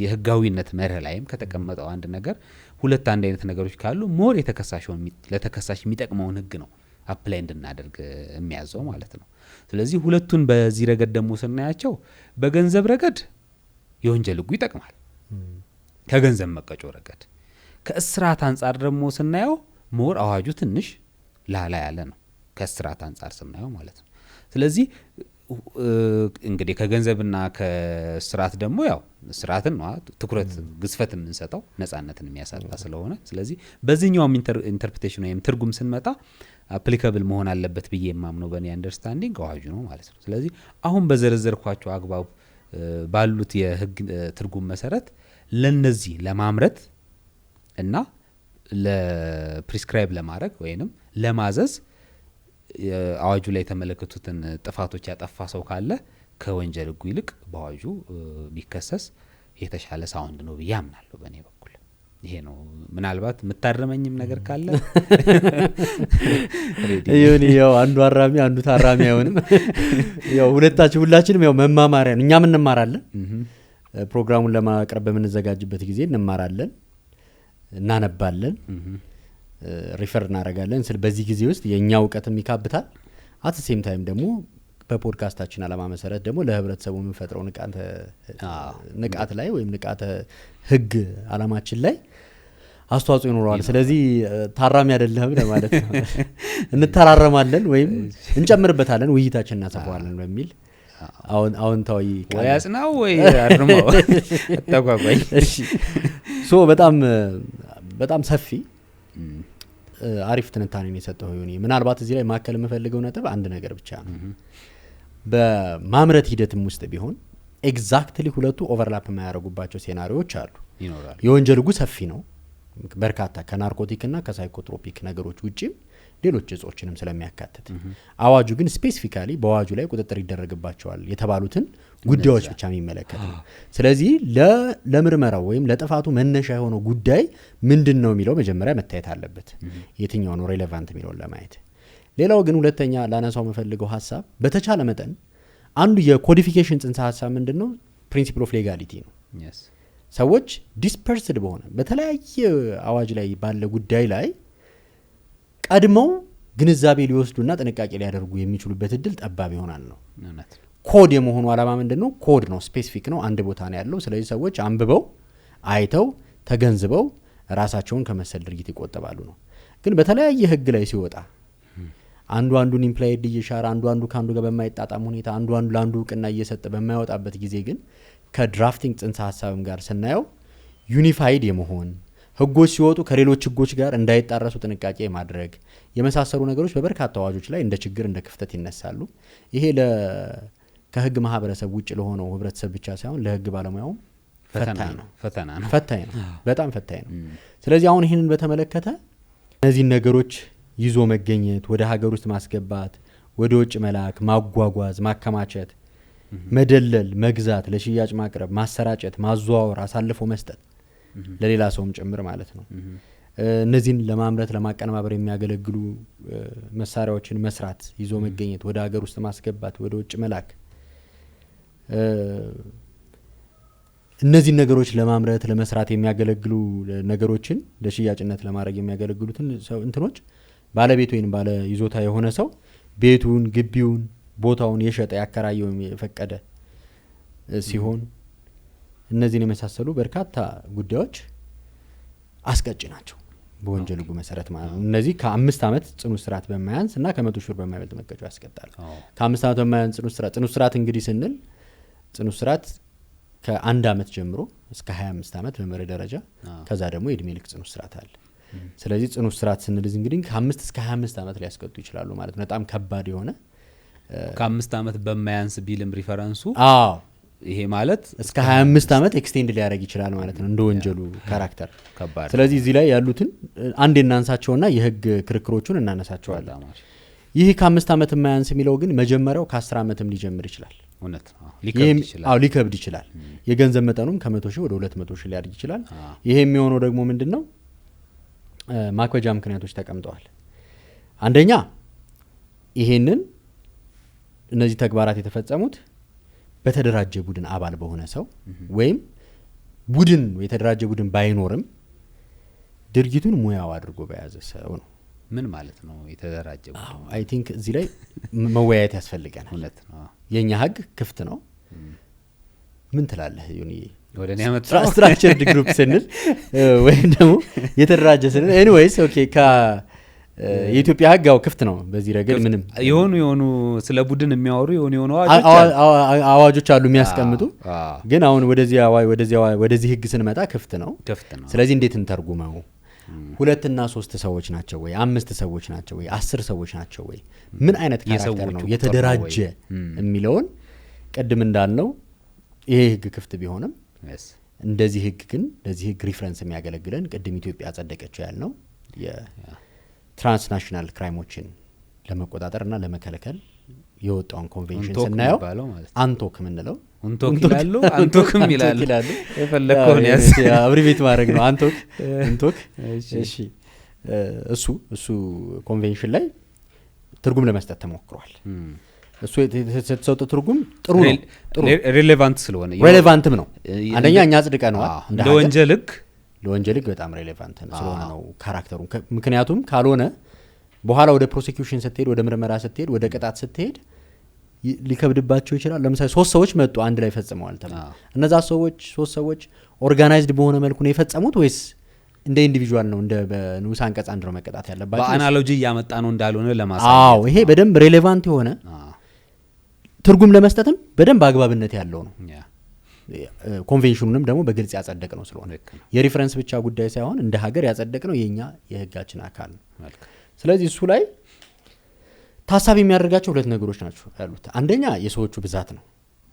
ሁለተኛ ደግሞ የሰዎቹ ብዛታቸው ብቻ ሳይሆን ደግሞ ስራውን የሚሰሩበት መንገድ የሚመሩበት መንገድ ነው። አንደኛ ብዛታቸው 3 ወይም እጅግ ቢያንስ 3 ወይም ከ3 በላይ መሆን አለባቸው። አንድ ላይ በህብረት መጓዛቸው ብቻውን ግን በቂ አይደለም። ምን መሆን አለበት? ስትራክቸርድ መሆን አለበት። ድርጅት መሰል በሆነ ሁኔታ እንኳን ፎርማል ባይሆን እንኳን ለተወሰነ ጊዜ ወይም ላልተወሰነ ጊዜ ይህንን ስራ ለመስራት የተዋቀረ አደረጃጀት መሆን አለበት። ጋንግ ወይም ማፊያ ምናምን የምንላቸው ማለት ነው በተለምዶ ዓለም አቀፍ እንትኖች ላይ ባሉ ስያሜያቸው ላይ ማለት ነው። ጋንግ ግሩፖች ስትራክቸርድ የሆኑ ኦርጋናይዝድ ግሩፖችን ታሳቢ ያደረገ ነው እንጂ ከዛ ውጪ 4 ሰዎች እነዚህ ነገሮች አንድ ላይ ሆነው ለአንድ ቀን ብቻ ወይም ለአንድ ትሪፕ ብቻ ሲያጓጉዙ ቢገኙ ቁጥራቸው 4 መሆኑ ብቻውን ኦርጋናይዝድ አያደርገውም ወይም የተደራጀ ቡድን አያደርገውም። ለማክበድ በቂ አይሆንም ማለት ነው። ስለዚህ ለማክበድ ካራክተሩን ከዚህ አኳያ መመዘን አለብን ማለት ነው። ፍርድ ቤቶችም ከዚህ አኳያ ማየት አለባቸው። አቃቢ ህግም ከዚህ አኳያ ማየት አለበት ክሱን ሲያቀርብ ማለት ነው። ሁለተኛው ደግሞ ኦርጋናይዝድም ባይሆን እንደ ግሩፕ ኢንዲቪጁዋልስም ቢሆኑ ይሄንን ስራ የዕለት ተዕለት ተግባራቸው የገቢ ማስገኛቸው ወይም ሙያቸው አድርገው የያዙት ከሆነ ነው። እንግዲህ አንድን ተግባር ሙያ አድርጎ መያዝ ምን ማለት ነው የሚለውን የንግድ ህጉ ጋር ሄዶ ወደ ፕሮፌሽን ምንድን ነው ሙያ ምንድን ነው እሱን ወደ ንግድ ህግ ሄዶ ትርጉም መስጠት ይቻላል። ምን ካራክተር ሲያሟላ ነው? አንደኛ የዘውትር ተግባሩ ማድረግ ነው። ሁለተኛ ያን የዘውትር የገቢ ምንጭ መጠቀም ሲኖር ማለት ነው። ስለዚህ እነዛን ካራክተሮች የሚያሟላ ሰው ካለ ሙያው አድርጎ የያዘ ሰው ካለ ይሄ እንደ ኢንሲደንታሊ አንድ ቀን እንደፈጸመ ሰው ትሪት አይደረግም ነው። ሞር ሲሪየስ ነው።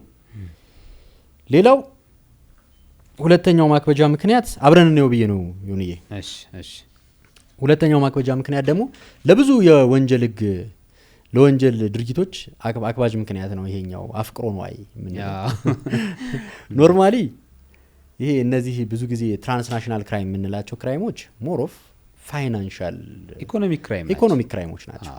ዋይት ኮላር የምንላቸው አይነት ካራክተር ያለው በተለይ አዘዋዋሪዎችን በተመለከተ እሱ ነው። ስለዚህ አሁን እዚህ ተጠቃሚዎቹ ያው ወደ በኋላ እንመጣበታለን። ነሰሰርሊ አፍቅሮ ንዋይ ላይ አሁን ይችላል ከሱስ ህመማቸውን ሱሳቸውን ለማስታገስ ምናምን በዛ ፐርፐዝ ሊሆን ይችላል። አንዱ ኢንፍሉዌንስ እዛ ውስጥ ሆኖ ሊሆን ይችላል። አዘዋዋሪዎቹ፣ አምራቾቹ፣ አጓጓዦቹ፣ ላኪዎቹ፣ አስመጪዎቹ ግን ሞር ኦፍ ፋይናንሻል ጥቅም ለማግኘት ነው የተፈቀደውንም ቢሆን የሚሰሩት እንደ ትሬድ አክቲቪቲ ነው። ትሬድ አክቲቪቲ ደግሞ ፎር ኮንሲደሬሽን የሚሰራ ስራ ነው። የተለየ ነገር ካለ ማለት ነው። ነገር ግን አፍቅሮ ንዋይ ስንል ከተለመደው የንግድ ስራ መውጣ ብሎ ፍጹም በሆነ የስግብግብነት እና የማጋበስ ሜንታሊቲ ውስጥ ሆኖ ሲሰሩ ማለት ነው። አፍቅሮ ንዋይ የሚላቸው ብዙ ጊዜ እንደዛ ነው። ፍጹም ሆነ በገንዘብ ፍቅር በታወረ መልኩ የሚሰሩ ለሌሎች ህይወት ደህንነት ጥንቃቄ ባለማድረግ የራስን ጥቅም ብቻ ለማራመድ ወራዳነት የሚልም አለ። እንግዲህ ወራዳነት ከዚያ አኳያ እንዴት ይታያል? ኬዝ ባይ ኬዝ የምናየው ነገር ነው። አሁን ወደ ለምሳሌ ህጻናትን ለዚህ ተግባራት የሚያሰማሩ ሰዎች ይሄ አለማሰብን ማለት ነው። የወራዳነት ተግባር ስንል ከአንድ ሰው ከአንድ ዲሊጀንት ሰው ያው ህጻናትን ይላል ደግሞ እሱን የሚል ነገር አለው። ግን እንዴት አድርገን ወራዳነት እንዲፋይን እናርገው? ካራክተር ነው ሲመጣ ሀፕን ሲያደርግ ጉዳዩ የወራዳነት አይነት ኤሌመንት ካለው በዛ አግባብ የምናየው ነው። ሌላው ተጠቃሚው ህፃን መሆኑን፣ ለአካለ መጠን ያልደረሰ ልጅ መሆኑን፣ ወጣት መሆኑን፣ አእምሮ ያልተስተካከለ ወይም ደግሞ ሱስ ያለበትን ሰው መሆኑን እያወቀ ለእነዚህ ሰዎች አሳልፎ መስጠት እያወቀ መስጠትም አክባጅ ምክንያት ነው። ሌላው አክባጅ ምክንያት ነው። ሌላው ወንጀለኛው ራሱ ወይም ድርጊት ፈጻሚው ይሄንን ወንጀል የፈጸመው በህፃናትንና ለአእምሮ ጤንነት ችግር ያለባቸውን ሰዎች መሰረት አድርጎ ከሆነ እነዚህን እንዳጓጓዥ እንደ ኢንስትሩመንት ተጠቅሞ እንዲሸጡለት እንዲያዘዋውሩለት ያደረገ እንደሆነ ይሄን ከምን አንጻር ነው? ያው በወንጀል ህጋችን 3 አይነት ተሳትፎች አሉ። አንደኛው ዋና ወንጀል አድራጊ ለመባል አንደኛው በቀጥታ ራስ መፈጸም ነው። ሁለተኛው በተዘዋዋሪ ወይ ሞራል ኦፌንደር ሆኖ የሐሳቡ አመንጪ አደራጅ ከኋላ ሆኖ ያለው ሰው ሲሆን ነው። ሶስተኛው ደግሞ ወንጀሉን በእንስሳት ወይም ደግሞ በህፃናት ወይም አእምሯቸው ባልተስተካከለ ሰዎች ሲፈጽም ነው። በህግ ፊት ሰውነት በህግ ፊት ኃላፊነት የሌለባቸው ወይም ኃላፊነት ቢኖርባቸውም የሚቀጡት እንትን በተለየ መንገድ ሬጉሌት የሚሄደው ወጣት ጥፋተኞችን ወይም ደግሞ ህፃናትን ኢንፋንት የሚባሉትን ቶታሊ ከ0 እስከ 9 ዓመት ያሉ ኢሪስፖንሲብል ሰዎች በእነሱ አማካኝነት የሚፈጸም ነው። ይሄ እንዴት ሊፈጸም ይችላል? ለምሳሌ ህፃናትን በማያውቁት ሁኔታ እንዲያጓጉዙ ማድረግ፣ ኦፕራሲዮን አድርጎ እነሱ ውስጥ በመክተት የአእምሮ ጤንነት ችግር ያለባቸውን ሰዎችም እንደዛ በማድረግ ሊፈጸም ይችላል። ካራክተሩ፣ መፈጸሚያ መንገዱ፣ ስልቱ ውስብስብ በጣም ብዙ የረቀቀ አለ። ብዙ ምሳሌዎች አሉ። ብዙ ምሳሌዎች ማንሳት ይቻላል። ሌላው አክባጅ ምክንያት ወንጀሉ የተፈጸመበት ቦታው ነው። ቦታው ማለት ማረሚያ ቤት ከሆነ በትምህርት ቤቶች፣ ሌሎች ማህበራዊ አገልግሎት የሚሰጥባቸው ቅጥር ግቢዎች፣ ህጻናትና ወጣቶች የሚሳተፉባቸው ቦታዎች፣ ለትምህርት ቤት፣ ለስፖርት፣ ለሌሎች ማህበራዊ እንቅስቃሴዎች የሚጠቀሙበት ቦታዎች። እነዚህ ቦታዎች በካራክተር ደረጃ የአእምሮ ማበልጸጊያ ህጻናትን ኢቲክስ ስነ ምግባር ለመገንባት የሚያገለግሉ ቦታዎች ናቸው። ስለዚህ ይሄንን ዋና አላማቸውን እንዲጻረሩ የሚያደርግ ከዚህ አላማ እንዲያፈነግጡ የሚያስችሉ አይነት ነገሮችን በእነዚህ ቦታዎች ማድረግ፣ ማረም፣ መኮትኮት፣ ማሳደግ፣ ማስተማር የሆኑ ቦታዎችን አላማቸውን የሚያደናቀፍ ስለሆነ ማለት ነው። ከዛ አኳያ ይህም ክልከላ ተደርጎበታል። ሌላኛው ወንጀለኛው ከዚህ ቀደም በፈጸመው ተመሳሳይ ወንጀል ምክንያት የጥፋተኝነት ውሳኔ ተላልፎበት ከነበር ለምሳሌ 2007 ላይ በተመሳሳይ እጽ በማዘዋወር ወይም ይዞ በመገኘት የተቀጣ ሰው ቢኖርና 2017 ላይ አሁን ደግሞ መልሶ ቢፈጽም ይህ ሰው ቀድሞ የነበረው የቅጣት ሪከርድ ማክበጃ ያደርግበታል ነው። እዚህ ላይ ግን እንድናነሳው የፈለኩት አንድ ነጥብ አለ። ይሄ ምንድነው? በወንጀለኛ መቅጫ ህግ ስነ ስርዓት ቁጥር 138 ላይ የቀድሞ የጥፋተኝነት ሪከርድ የጥፋተኝነት ውሳኔ ከመሰጠቱ በፊት በህግ በተለየ ሁኔታ ካልተደነገገ በስተቀር ቀድሞ አይነሳም ይላል። የትኛውም ደረጃ ቀድሞ አይነሳም። ቀድሞ አይነሳም ካልን ዘንዳ ይሄ ሰውዬ በወንጀል ምርመራው ላይ ሪከርዱ ሲመጣልን በህግ እንደተፈቀደ ልዩ ሁኔታ ወስደን 525(2) ሰ ብለን ነው ክስ የምናቀርበው ወይስ እንዴት ነው የምናደርገው? በአንድ በኩል በሌላ በኩል ደግሞ ቅጣትን በሚያከብዱ አንቀጾች የሚቀርቡ የክስ አቀራረቦች መጀመሪያ ቅጣቱን በሚያቀለው ቀርበው የጥፋተኝነት ውሳኔ ሲሰጥ ግን አፒር እንደሚያደርጉ ደግሞ 114 ይሄንን ያነሳል። ይሄ በአፈጻጸም ላይ አቃቢ ህጉን በርካታ ችግሮችን ሲፈጥር ቆይቷል። እውነት እንዴት እናግባባው ይሄንን ነጥብ የሚለው ላይ የሆነ ነገር በልበት ፕሮ እሺ ታሚ አው ልክ ነው። የቀድሞ ጥፋተኝነት ፕሪንሲፕል ኦፍ ሌጋሊቲም ነው፣ ዓለም አቀፍም መርህ ነው። በሆነ ክርክር ላይ ፍርድ ቤት ወይንም ዳኛ የቀረበለት ተከሳሽ አንድ የሚገመተው ምን ተብሎ ነው? ንጹህ ነው ተብሎ ነው የሚገመተው። ስለዚህ ንጹህ ነው ተብሎ እንዳይገመት ከሚያደርጉ ምክንያቶች መካከል አንዱ ምንድነው? ይሄ የቀድሞ ጥፋተኝነትን ማንሳት ነው። ይሄ ሰውዬ እኮ እንዲያርጎ ነበር ተብሎ ፍርድ ቤቱ ቢያዝድ እንዳይሆን ነው ዋና ዓላማው ማለት ነው። ይሄን ነገር ማናነሳበት ውግዝ ከማው የሚባለው ለዚህ ነው እንጂ በኋላ እኮ ቅጣት ከፍርድ ከተፈረደ በኋላ አንድ ቅጣት ማክበጃ ነው። ስለዚህ ይህንን ቢያዝ ለማስቀረት ነው የወንጀለኛ መቅጫ ስነ ስርዓት ቁጥር 138 ላይ በፍጹም አይነሳም የሚለው ማለት ነው።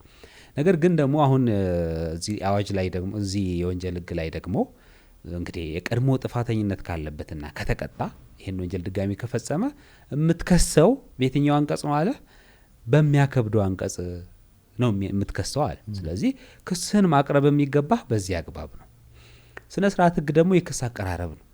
የክስ አቀራረብን በተመለከተ ደግሞ ወንጀለኛ መቅጫ ስነ ስርዓት ህግ ቁጥር 114 እሱን ጠቅሰህ በቀላሉ እንትን በለው ያው የፉን ለፉ ማለት ነገረው ግን በቃ 114 ከጠቀስክ ይሄ ሰው ሪከርድ አለበት ነው ኢንዲኬት ያረክ ነው። ካልጠቀስክ ደግሞ መጀመሪያውኑ ክስህን አስተካክል አላቀረብክም እንዴ አሁን ላይ ነው እንደምትመጣው ይሄንን ነገር የሚል ጥያቄ ፍርድ ቤቱ ቢያነሳ ፍርድ በኋላ ብትሄድ ስሜታው ይሁን ይሄ ሰውዬ ራሱ ተረጋጋ እሺ ብሮ ተረጋግቻለሁ። ምክንያቱም ሰው ያው ራሱን መከላከል አለበት። በሆነ በሚከብድ አንቀጽ ልታስቀጣው አስበህ ዝም ብለህ መጨረሻ ላይ ፍርድ ከተፈረደ በኋላ መሰስ ብለህ መተህ ይሄው እኮ ልትላት አይገባም። ምክንያቱም እሱንም ኮንቴስት ላይ ያደርግ ይገባል። ፍርድ ከተፈረደ በኋላ ከመጣ የምንም ክርክር አይኖርም ማለት ነው ከዛ በኋላ። ስለዚህ ያንን ዲፌንድ የማድረግ መብትም ታሳጣዋለ ማለት ነው ከጅምሩ። ስለዚህ አቀራረቡን ደግሞ በተመለከተ የ138 ኤክሴፕሽን 114 ነው ብዬ ነው ማምነው። ግልጽ ስለሆነ ካለ እንደዚህ አይነት አቀራረብ ካለ በዚህ መልኩ አቅርብ ብሏል። ስለዚህ እንግዲህ ዳኛው የሚወስደውን ግምት ይውሰድ ወይንም ፍርድ ቤቱ የሚወስደውን ግምት ይውሰድ። አንተ ግን ክስን ስታቀርብ የግድ በ114 አድርገ በመደበኛው ክሰሰው። ከዛ በኋላ በክርክር ሂደት 114 ምንድነው ግልጽ ስለሆነ ማለት ነው። ስለዚህ ክስ አቀራረብ መሆን አለበት ብዬ ማምነው እኔ በኔ በኩል በ114 በኩል በ114 መሰረት መቅረብ አለበት ብዬ ነው ማምነው። ኦኬ ግን ሆነ እዚህ ላይ ትክክል ነህ። 138 ላይ በህግ በተለየ ሁኔታ በግልጽ ካልተቀመጠ በስተቀር ይላል። ስለዚህ ይሄ በቃ የፕሪዛምፕሽን ኦፍ ኢኖሰንስም የክስ አቀራረቡም የሪከርድ አጠቃቀስን በተመለከተ ኤክሴፕሽን ነው።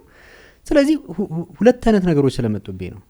አንደኛ 525(2) ሰን በቀጥታ ምናምን ነገር ከስሼ አቅርቤ እንደ አቃቤ ህግ ባቀርብ ምን ይከለክለኛል? በህግ በግልጽ የተለየ ሁኔታ ነው የሚለው ነው አቀራረብ ነው። የክስ አቀራረብ ደግሞ አሁን የክስ አቀራረብ በርግጥ በስነ ስርዓት ህግ ነው። ያው ሁለቱም ስነ ስርዓት ላይ ነው ያሉት። 138ም ስነ ስርዓት ነው። በርግጥ 114 አለ አቀራረቡ። ግን አሁን አቀራረቡ ላይ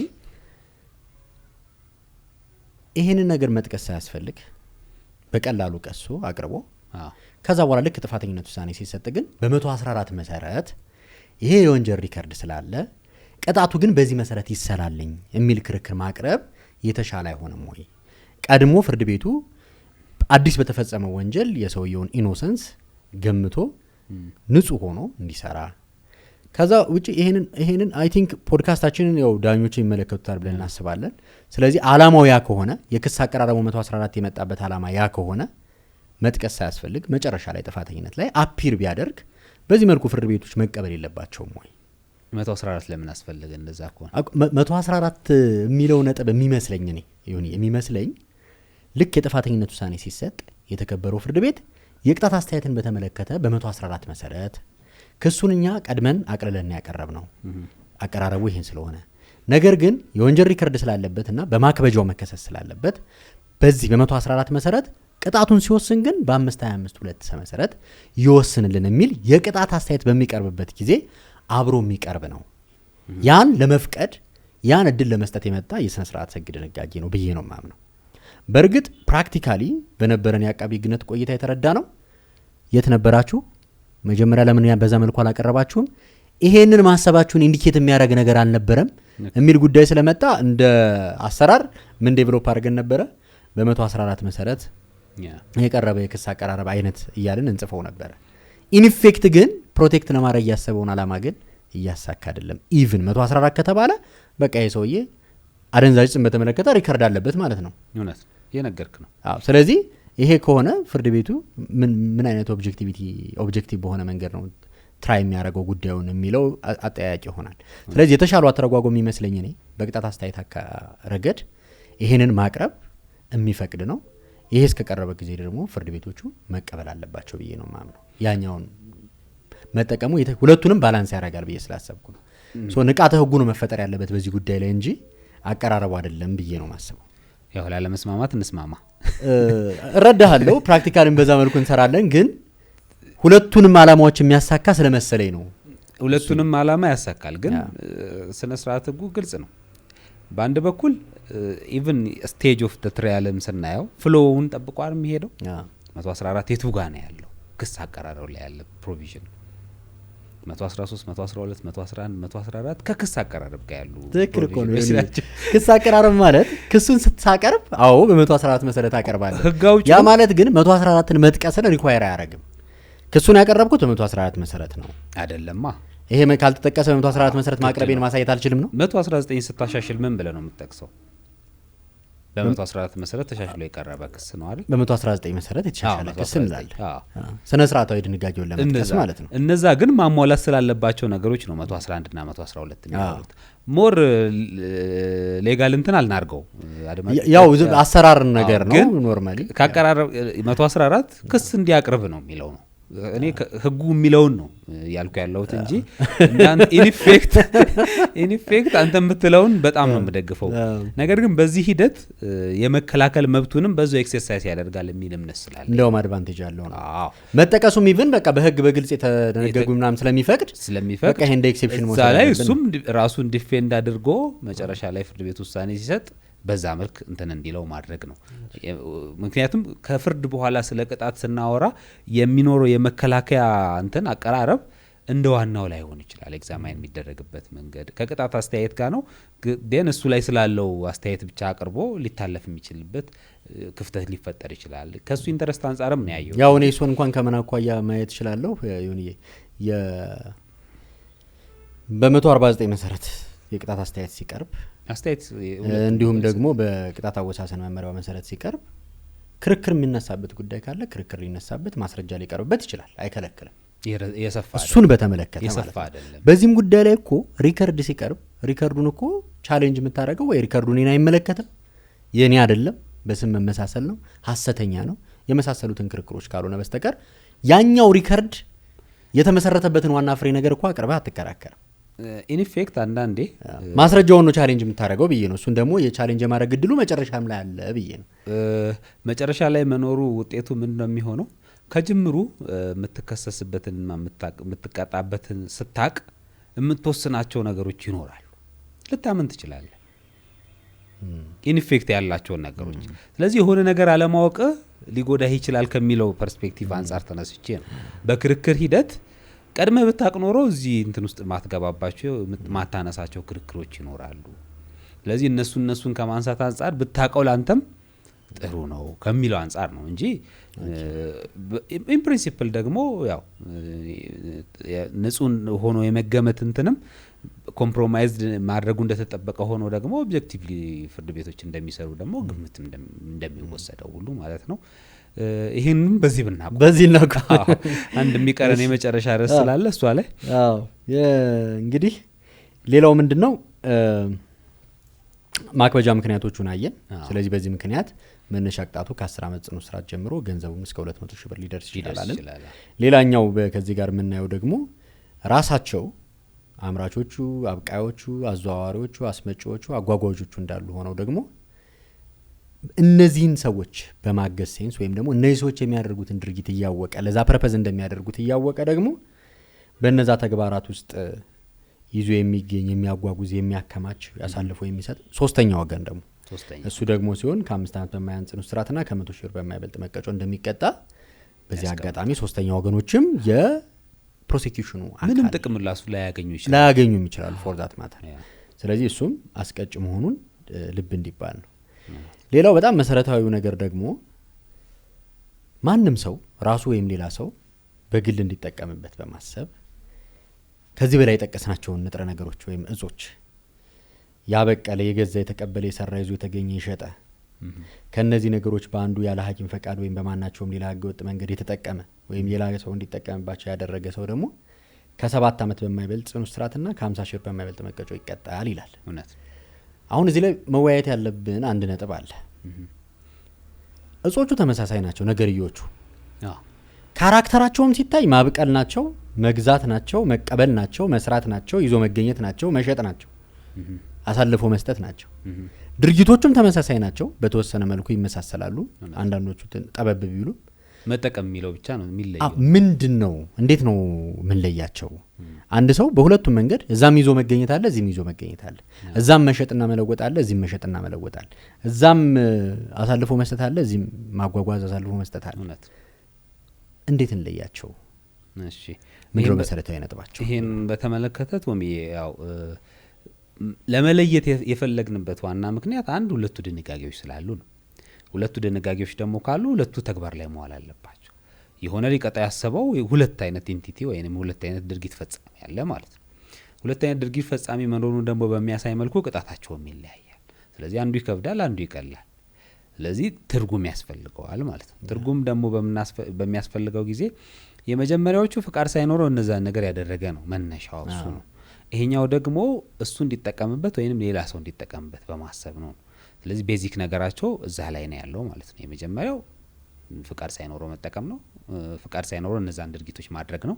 ይሄኛው ደግሞ ራሱ ሊጠቀምበት ሊሆን ይችላል ወይ ሌላ ሶስተኛ ወገን ሊጠቀምበት በማሰብ ማለት ነው። ሁለቱም ላይ ግን ፈቃድ አለ፣ እነዚህም ላይ ፈቃድ አለ። ለምሳሌ ሰብቱ ያለ ሐኪም ፈቃድ ወይም በማናቸውም ሌላ ህገ ወጥ መንገድ ፈቃድ ማለት ለማምረት፣ ለመሸጥ፣ ለመለወጥ እዛ ላይ የሚያወራው ስለሱ ፈቃድ ስለሆነ እዚህኛው ላይ ደግሞ የሐኪም ፍቃድ ላይ ነው የሚያወራው። ይሄኛው የሐኪም ሞሮፍ ከናርኮቲክና ከሳይኮትሮፒክ ጋር ይገናኛል። ለኑስ ፊደል እንደዛ ነው። 4 ላይ እሱን ነው የሚያወራው። ሐኪም ፍቃድ ሳይኖር ማድረግ ነው። ያኛውን ደግሞ ያንን የማምረት ምናምን ያ ሞሮፍ ከትሬድ ላይሰንስ ከዛ ጋር የተገናኘ ነው። አንድ በዛን ላይ ይዋላል። ሁለት ደግሞ ለመጠቀም ፐርፐዝ የሚያሳይ መሆኑ አለበት። ይሄኛው ለመጠቀም ፐርፐዝ ሲባል አንድ ከመጠን አንጻር ሊሆን ይችላል። ለምሳሌ ከግራም አንጻር ትንሽ አማውንት ያላት ግራም ከሆነች ወይ አንተ ልትጠቀምበት ነው ወይ የሆነ ሰንበዲ ሶስተኛ ወገን ሊጠቀምበት ነው። ከዛ ያለፈ ፐርፐዝ አይኖረው። ሸጠህም ቢሆን ማለት ነው ያንን ፕሮዳክት ሸጠህም ቢሆን ወይ አንተ ብትጠቀምበት ነው መጠኑ ትንሽ ከሆነ ማለት ነው። ኢንማስ ግን ከሆነ ሌላ ዓላማ ነው ያለ ማለት ነው። የትራፊኪንግ ኤሌመንት ይኖረዋል። ስለዚህ እንትንም ወደ ያድጋል ማለት ነው የወንጀል እንትኑም። ስለዚህ ቅጣቱም ይሄኛው ስለሚያንስ መቅጣትም የፈለገው እነዚህ ነገሮች ነው። እንዴት እንለየዋለን ሲባል አንድ ከመጠናል፣ ሁለት ደግሞ ከፓኬጂንግ ልንለየው እንችላለን። ለምሳሌ በተለምዶ ካናቢስ፣ እነዚህ ማርዋና፣ ጋንጃ የሚባሉት ነገሮች ወይም ሀሺሽ የምንላቸው ነገሮች የሆነ የደረቀ ቅጠል ነው። ላይክ ኢቭን ወንጀል መከላከል ላይ ያሉ የፖሊስ አባላትም እንዲያይተው ይሄ መሰል ነው ብለው ይዞት አቃቢ ጎነን ኤግዚቢት ሆኖ ሲመጡም ሲመረመር ኦብቪየስሊ ካናቢስ የመሆን ሃይ ፕሮባቢሊቲ ያለው። አንዳንዱ ጌሾ ይሆናል እንጂ ጌሾ ገጥሞ ይካላ። እስቲ ስለሱ ነገር እንመለስበታለን። እስቲ ጣል አድርግልን እስቲ የጌሾን ታሪክ። አይ ብዙ አጋጣሚዎች አሉ። አክቹአሊ ቅድም እንዳልነው ነገርዮቹን ያው በተለምዶ ወንጀል መከላከሎች በተለምዶ በተደጋጋሚ ጊዜ ጉዳዩ ላይ ከመስራታቸው አኳያ ኤግዚቢቶች ተይዞ ሲመጡ በአብዛኛው በፎሬንሲክ ላቦራቶሪ ተመርምረው ሲመጡ የካናቢስ እጽ ምናምን ነው ይሆናሉ። አንዳንድ ጊዜ ግን ምንነቱ ያልታወቁ በዚህ ዴፊኒሽን ውስጥ ሳይኮትሮፒክም ናርኮቲክም ሌሎች እጽ የሚባሉ የተከለከሉ እጾችን ካራክተር ውስጥ የማይመጣ ጌሾ የሚመስሉ ወይም ሌላ የተለየ ካራክተር ያላቸው ባቡር ላይ ተዛይለም አንድ ማዳበሪያ ሙሉ ጌሾ ነው የተገኘው እሱ አይደለ እና እንደዛ ስለዚህ ፓኬጂንጉ ስለ ለምሳሌ ለማጨስ በሚመች መልኩ በወረቀት ተጠቅልሎ ወይ በሶፍት ወይ ይሄ ለማጨስ በሚመች መልኩ ተዘጋጅቶ ከሆነ ኦብቪየስሊ ለመጠቀም ነው ማለት ነው ወይ ደግሞ አልቲሜትሊ ሲጠቀምበት አክቹአሊ እያጨሰው ወይም እየወጋ ራሱ ሊሆን ይችላል በዛ መልኩ ከተገኘ ደግሞ ወይም የሳበ ሊሆን ይችላል ባፍንጫው የተለያየ የመጠቀሚያ መንገዶች ስላላቸው በዛ መልኩ ደግሞ አክቹአሊ ደግሞ ከተገኘ ኦብቪየስሊ መጠቀም ነው ብዙ ጊዜ ትንሽ የምታከራክረው ያችን ይዞ ሲገኝ ደግሞ ከመጠኑ አንፃር ወይ ደግሞ ይሄ ከፓኬጂንጉ ላጠቃቀም በሚመች መጠን አንፃር ይዞ የተገኘ እንደሆነ ምንም ሌላ ግምት የለውም ወይ ራሱ እንዲጠቀምበት ነው ሐሳቡ ወይ ሌላ ሰው እንዲጠቀምበት ነው ሐሳቡ ማለት ነው በዚህ ልለያቸው እንችላለን ስለዚህ ሞሮፍ ያኛው በጣም ከባድ ቅጣት የሚያስከትለው ንዑስ አንቀጽ 1 2 እና ተከታዮቹ ድንጋጌዎች ላይ ያለው ማስ ፕሮዳክሽንና ትራፊኪንግን የሚመለከት አይነት ካራክተር ያለው ይሄ ዓለም አቀፍ እንትን ላይ ያለው ትራንስናሽናል ኢቭን አንዳንድ ሀገራት እኮ ይፈቀዳሉ በትንሽ አማውንት በሃውስሆልድ ሌቭል ፖርቹጋል ኔዘርላንድ አሜሪካን የተወሰኑ ስቴቶች ካናዳ ምናምን ሃውስሆልድ ሌቭል ለግል መጠቀሚያ ከሆነ ይፈቀዳል እዛ ድረስ የሚከለከለው የትኛው ነው ማስ ፕሮዳክሽን እና ትራፊኪንግ ላይ ነው ስለዚህ እኛ ሀገር ያው አይፈቀድም ግን እኛ ሀገር ስለየው ግን በዚህ ልክ ለግል መጠቀሚያ የሚሆኑ ለሃውስሆልድ ሌቭል የሚሆኑ ነገሮች ደግሞ ሲሆኑ በዛ ልክ ገቨርን ይደረጋሉ ቀደም እንዳልነው በተደጋጋሚ ጊዜ እንደተናገር ነው የሳይኮትሮፒክ ናርኮቲክ የሚባሉት ድረጎች የመድኃኒትነት ካራክተርም ስላላቸው ሬጉሌትድ ሆነው ጥቅም ላይ ሊውሉ ይችላሉ ግለሰብም እንደ ኢንድ ዩዘር ይጠቀምባቸዋል አምራቾችም ሊያመጧቸው ሊያከፋፍሏቸው ሊያሰራጯቸው ይችላሉ ፍጹም ደግሞ የተከለከሉ እጾች ደግሞ አሉ ቁጥጥር ምናምን ሳይሆን ፍጹም የገደብ የቁጥጥር ጉዳይ ሳይሆን ክልከላ ያለባቸው እነዛም ነገሮች አሉ ዞሮ በተግባር ወዳሉት ደግሞ ስንመጣ በርካታ የሆኑ የአፍሪካውያን በርካታ የሆኑ የላቲን አሜሪካ ዜጎች በእኛ ሀገር ላይ በርካታ ሰዎች ሲያዙ ሲታሰሩ እናያለን በተለይ ደግሞ በአውሮፕላን በሚደረጉ ጉዞዎች ላይ ትራንዚት ሲያደርጉ ማለት ነው ያው 3 አይነት ሀገሮች አሉ ትራንስናሽናል በሆኑ ክራይሞች ላይ እንደ ካራክተር መዳረሻ መነሻ እና መተላለፊያ ሞሮፍ አይ ቲንክ አደንዛዥ እጽና ከመሳሰሉት ነገሮች ጋር ተያይዞ ለትራንስናሽናል ክራይሞች ላይ ኢትዮጵያ ሞሮፍ መዳረሻ አይደለችም መነሻም አይደለችም ካራክተሯ መተላለፊያ ነው ሊባል ይችላል ማይጠቀም የለም ለማለት ሳይሆን በአብዛኛው እንደ ካራክተር ዲፋይን ስትደረግ መተላለፊያ ነው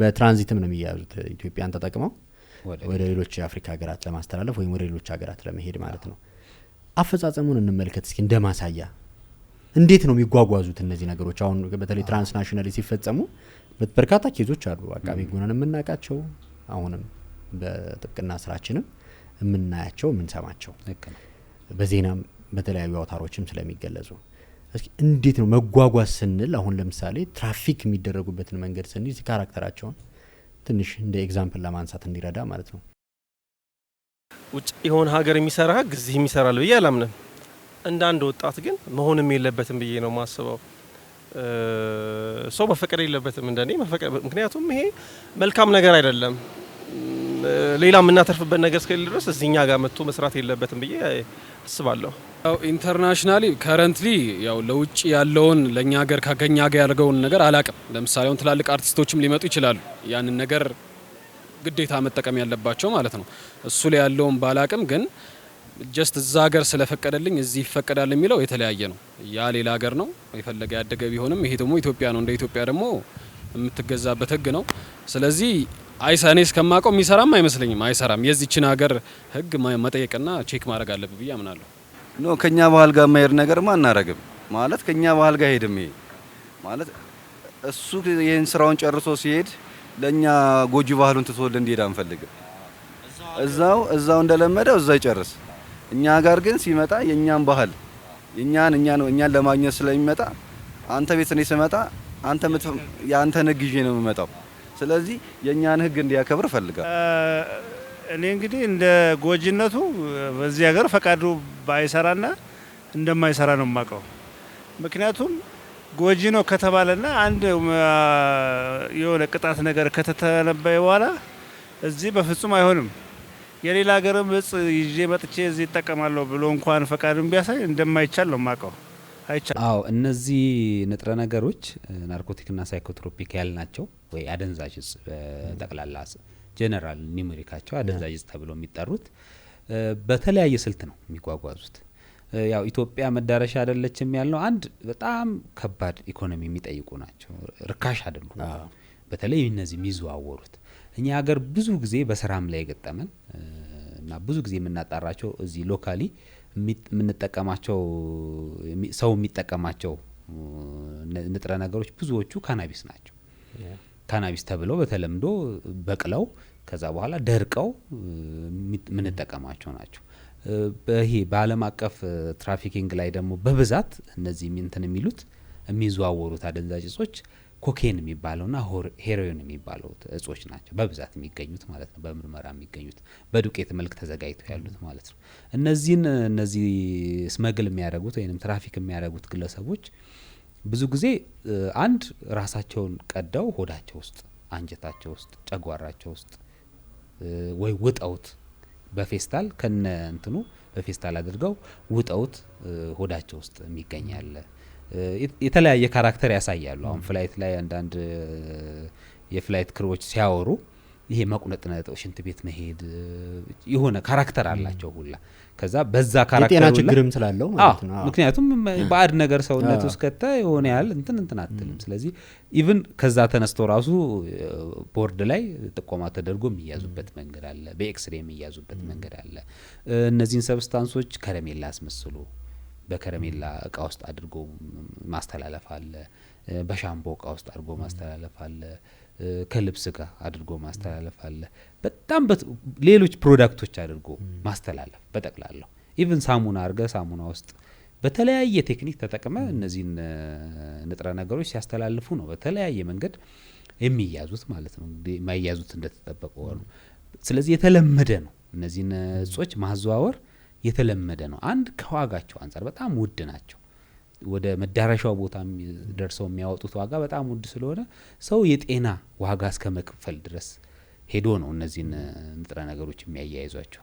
ከብዙ የአፍሪካ ሀገሮች ከናይጄሪያ፣ ከካሜሩን በተለይ ከዌስት አፍሪካ ሀገሮች ወይም ከምዕራብ አፍሪካ ሀገሮች ያሉ ዜጎች ብዙ ጊዜ ተይዘው ምርመራ ሲደረግባቸው ነው የሚገጥመው። እነዚህን እንትኖች መነሻቸው ከብራዚል ሊሆን ይችላል። ከብራዚል ተነስተው በዛ ትራንዚት አድርገው ብራዚል ኔሴንስ ላቲን አሜሪካ ከዛ አካባቢ ብዙ ጊዜ ግን በብዛት ግን ከብራዚል ትራንዚት በሚያደርጉ እንትኖች ላይ ነው። ከፊሊፒንስም ይኖራል አንዳንዴና እንደዛ ነው ካራክተራይዝ የሚደረጉት ማለት ነው።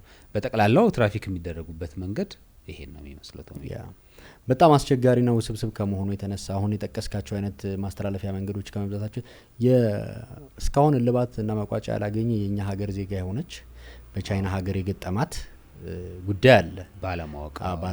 ባለማወቅም ይፈጠሩ ባለማወቅም ሊፈጠሩ ይችላሉ። ስለዚህ ሰዎች አድርሱልን ሲባሉ ያዙልን ውሰዱልን ሲባሉ የተለመደ ነው አይደለ? ከኪሎን ለማመጣጠን በተለያዩ መንገዶች በሚል የተወሰነች ብርም ተቀበለው አድርሱልን በሚል ሴንስ ብዙ ሰዎች መስሎን የምንቀበላቸው ነገሮች ነው። ስለዚህ ሀይ ጥንቃቄ የሚሰጠንን ሰው እንዳልኩ በፕሮዳክት ነው የሚዘጋጅ። ሻምፖ ሊሆን ይችላል፣ ሳሙና ሊሆን ይችላል፣ ከረሜላ ይሄ የምትጠቀማቸው ፕሮዳክት ቸኮሌት ነው ተብለ ሊሆን ይችላል። ስለዚህ ዝም ብለ ስትሄድ ነው እንደዚህ አይነት ነገር። ስለዚህ በዚህ ረገድ ልናሳስበው ወይም ልናስገነዝበው የምንሻው ነገር ምንድነው?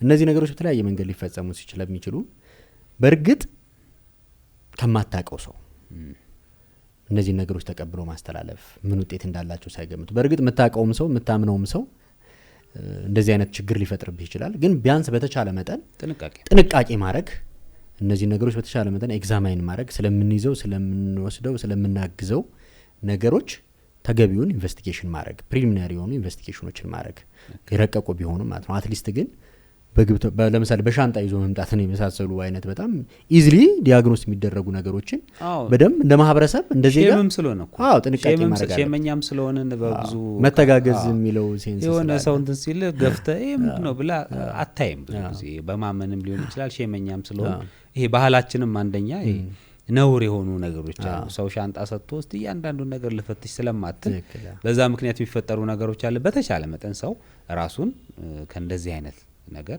ቢጠብቅ ጥሩ ነው። መጠበቅ አለበት። መተጋገዙ መረዳዳቱ እንዳለ ሆኖ ግን ይሄ ከራስ ደህንነት የሚበልጥ ስላልሆነ በዚሁ አጋጣሚ ይህንን መልእክት እናስተላልፍ እንወዳለን።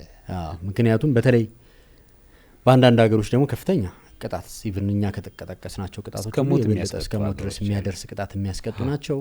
ስለዚህ በአንድ ሀገር የተፈቀደ መሆን በሌላ ሀገር ላይ መከልከልን ሊያስከትል ይችላል። ስለዚህ እንደ ተጓዥ ዱ ዲሊጀንስ መስራት አለብን። ኢቭን የሌሎች የውጭ ሀገር ዜጎችም ቢሆኑ የትኛው ሀገር ላይ ነው የተከለከለ የትኛው ሀገር ነው የተፈቀደው የሚለውን ማጤን አለብን። እነዚህ ነገሮች ይዘው ሲመጡ ለምሳሌ በውጭ ሀገር በሕክምና የተፈቀደለት ግን እኛ ሀገር ደግሞ ፎርቢድን የሆነ ነገር ሊሆን ይችላል። ለምሳሌ አንድ የምናስታውሰው የአንድ እስራኤላዊ ኬዝ ነበር። አቃቤ ሕግ ሆነ መጨረሻ ላይ በእርግጥ በፖሊሲ ሪዝንና ከሀገራቱ በተደረገ ንግግር ከዛ በመጡት ማስረጃዎች የተፈቀደለት መሆኑ ምናምን ተረጋግጦ መዝገቡ እንዲቋረጥ የተደረገበት እንደዚህ አይነት አድሚኒስትሬቲቭ የሆነ እርምጃ ተወስዶበታል። መዝገቡ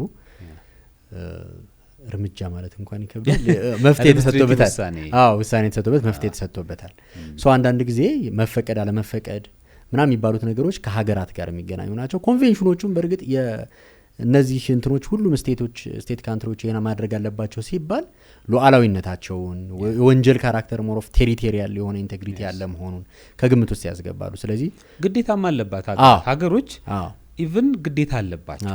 የሌላ ሀገር ዜጋም ቢሆን እነዚህ ትራንስ ባውንደሪ ስለሆኑ በባህሪያቸው ወንጀሎቹ ኢትዮጵያም ግዴታ አለባት። የሌላ ሀገር ዜጋ መጥቶ እዚህ ሀገር እንደዚህ አይነት ነገር ቢያደርግ የመቅጣት ግዴታ አለ። የኛም ዜጋ ሌላ ሀገር ቢሄድ ያኛው ሀገር ግዴታ ሁላ ነው ያለበት አይደለም እንትን ለማለት ለማለፍና ለመተው ይቀርና ማለት ነው። ስለዚህ በዚህ ረገድ ነው የነዚህ እንትኖች እነዚህ ድርጊቶችና እነዚህ ንጥረ ነገሮች ማዘዋወርና ይዞ መገኘት መጠቀም ሲቪር ነው በኔቸራቸውም። ብዙ ሀገራት ኮላፕስ ሊሆኑ ጥቂት ሲቀራቸው ነው ሬጉሌት ሊያደርጉት የቻሉት። አሁን የአሜሪካንን ታሪክ ማየት ይቻላል በዚህ ረገድ። ስለዚህ በዛ ረገድ ስለሆነ ሶሻልና ኢኮኖሚክ እንትናቸው ጉዳታቸው ከባድ ጥንቃቄ ያስፈልገናል። እሺ ዮኒዬ ቴንኪው። በርካታ ዝርዝር ነገሮችን ተወያይተናል። ሰፊ ነገሮችን አይተናል በእነዚህ ህግ ማዕቀፎች ላይ። ስለዚህ እንደ ማሳሰቢያም ከጤንነት ከማህበራዊና ኢኮኖሚያዊ ላይ ከሚያደርሰው ጫና እንዲሁም ከህግ ተጠያቂነት አኳያ ህብረተሰቡ ያለውን ነገር ተገንዝቦ ተገቢውን ማስተካከያ ወይም ደግሞ ንቃተ ህግ እንዲወስድ፣ ከዛ በተጨማሪ ደግሞ በእነዚህ ነገሮች የሚገኝም ኤኒ ገቢ መኒ ላውንደሪንግ ወይም ደግሞ በህገ ወጥ መንገድ የተፈራ ሀብት የሚያዝ የሚታገድ የሚወረስ መሆኑን ብሎም ደግሞ በመኒ ላውንደሪንግ አዋጅ ደግሞ ሌላ ተጨማሪ ፔናልቲና ቅጣት ሊያስከትል የሚችል መሆኑ ሌላ የወንጀል ልብ እንዲባል ያስገባል። ከዛ በተጨማሪ ኤክስቴንድ ያደርጋሉ። ተደራራቢ ናቸው፣ ከባድም ቅጣት የሚያስከትሉ ናቸው። በአግባቡ ወደ አፈራኸው ንብረት ሊመጡ ይችላሉ ከተቀላቀሉ የተለየ ካራክተር አለው። መኒ ላውንደሪንግ አዋጅ ራሱን የቻለ ሰፊ ነገር አለው። ወደ ሌላ ጊዜ እንመጣበታለን። የሚያዙት ንብረቶች ደግሞ ያው በወንጀል ህጉም በ140 መሰረት እንዲሁም በመኒ ላውንደሪንግ አዋጁ መሰረት ሊወረሱ ሊወገዱ ሊጠፉ ለሚመለከተው አካልም ሊሰጡ ይችላሉ ማለት ነው። ሌላው እነዚህ ነገሮች በግለሰብ ብቻ አይደለም የሚፈጸሙት፣ የህግ ሰውነት የተሰጣቸው ድርጅቶችን ሊፈጽሙት ይችላሉ። እነሱ ደግሞ እንደ ህግ ሰውነት ያለው ድርጅት ደግሞ ሲሆን በወንጀል ህጉ መሰረት መቀጣት ባለባቸው መጠን ይቀጣሉ። እስከ መፍረስ ድረስም ሊደርሱ ይችላሉ። እነሱ እንዳለ ሆኖ ስለዚህ ይህን ያህል ካልን ለዛሬ እዚህ ላይ ቢበቃን። ተጨማሪ የምትለው ነገር ካለ ግን እድሉ ልስጥ ይሆን? ስለነበረን ጊዜ አመሰግናለሁ። መልካም ክቡራትና ክቡራን፣ ዛሬ እንግዲህ በአደንዛዥ እጾችን በተመለከተ ያለውን የህግ ተጠያቂነት እና የህግ ማዕቀፍ ሰፊ ውይይት አድርገናል። ስለነበረን ቆይታ እጅግ በጣም እናመሰግናለን። በቆይታችን እንዳተረፋችሁ ተስፋ እናደርጋለን። አሁንም በድጋሚ ላይክ፣ ሼርና ሰብስክራይብ በማድረግ የፕሮግራማችን አጋሪ ሁኑ። እስከ ሳምንት ቸርን ሰንብት። ቻው ባይ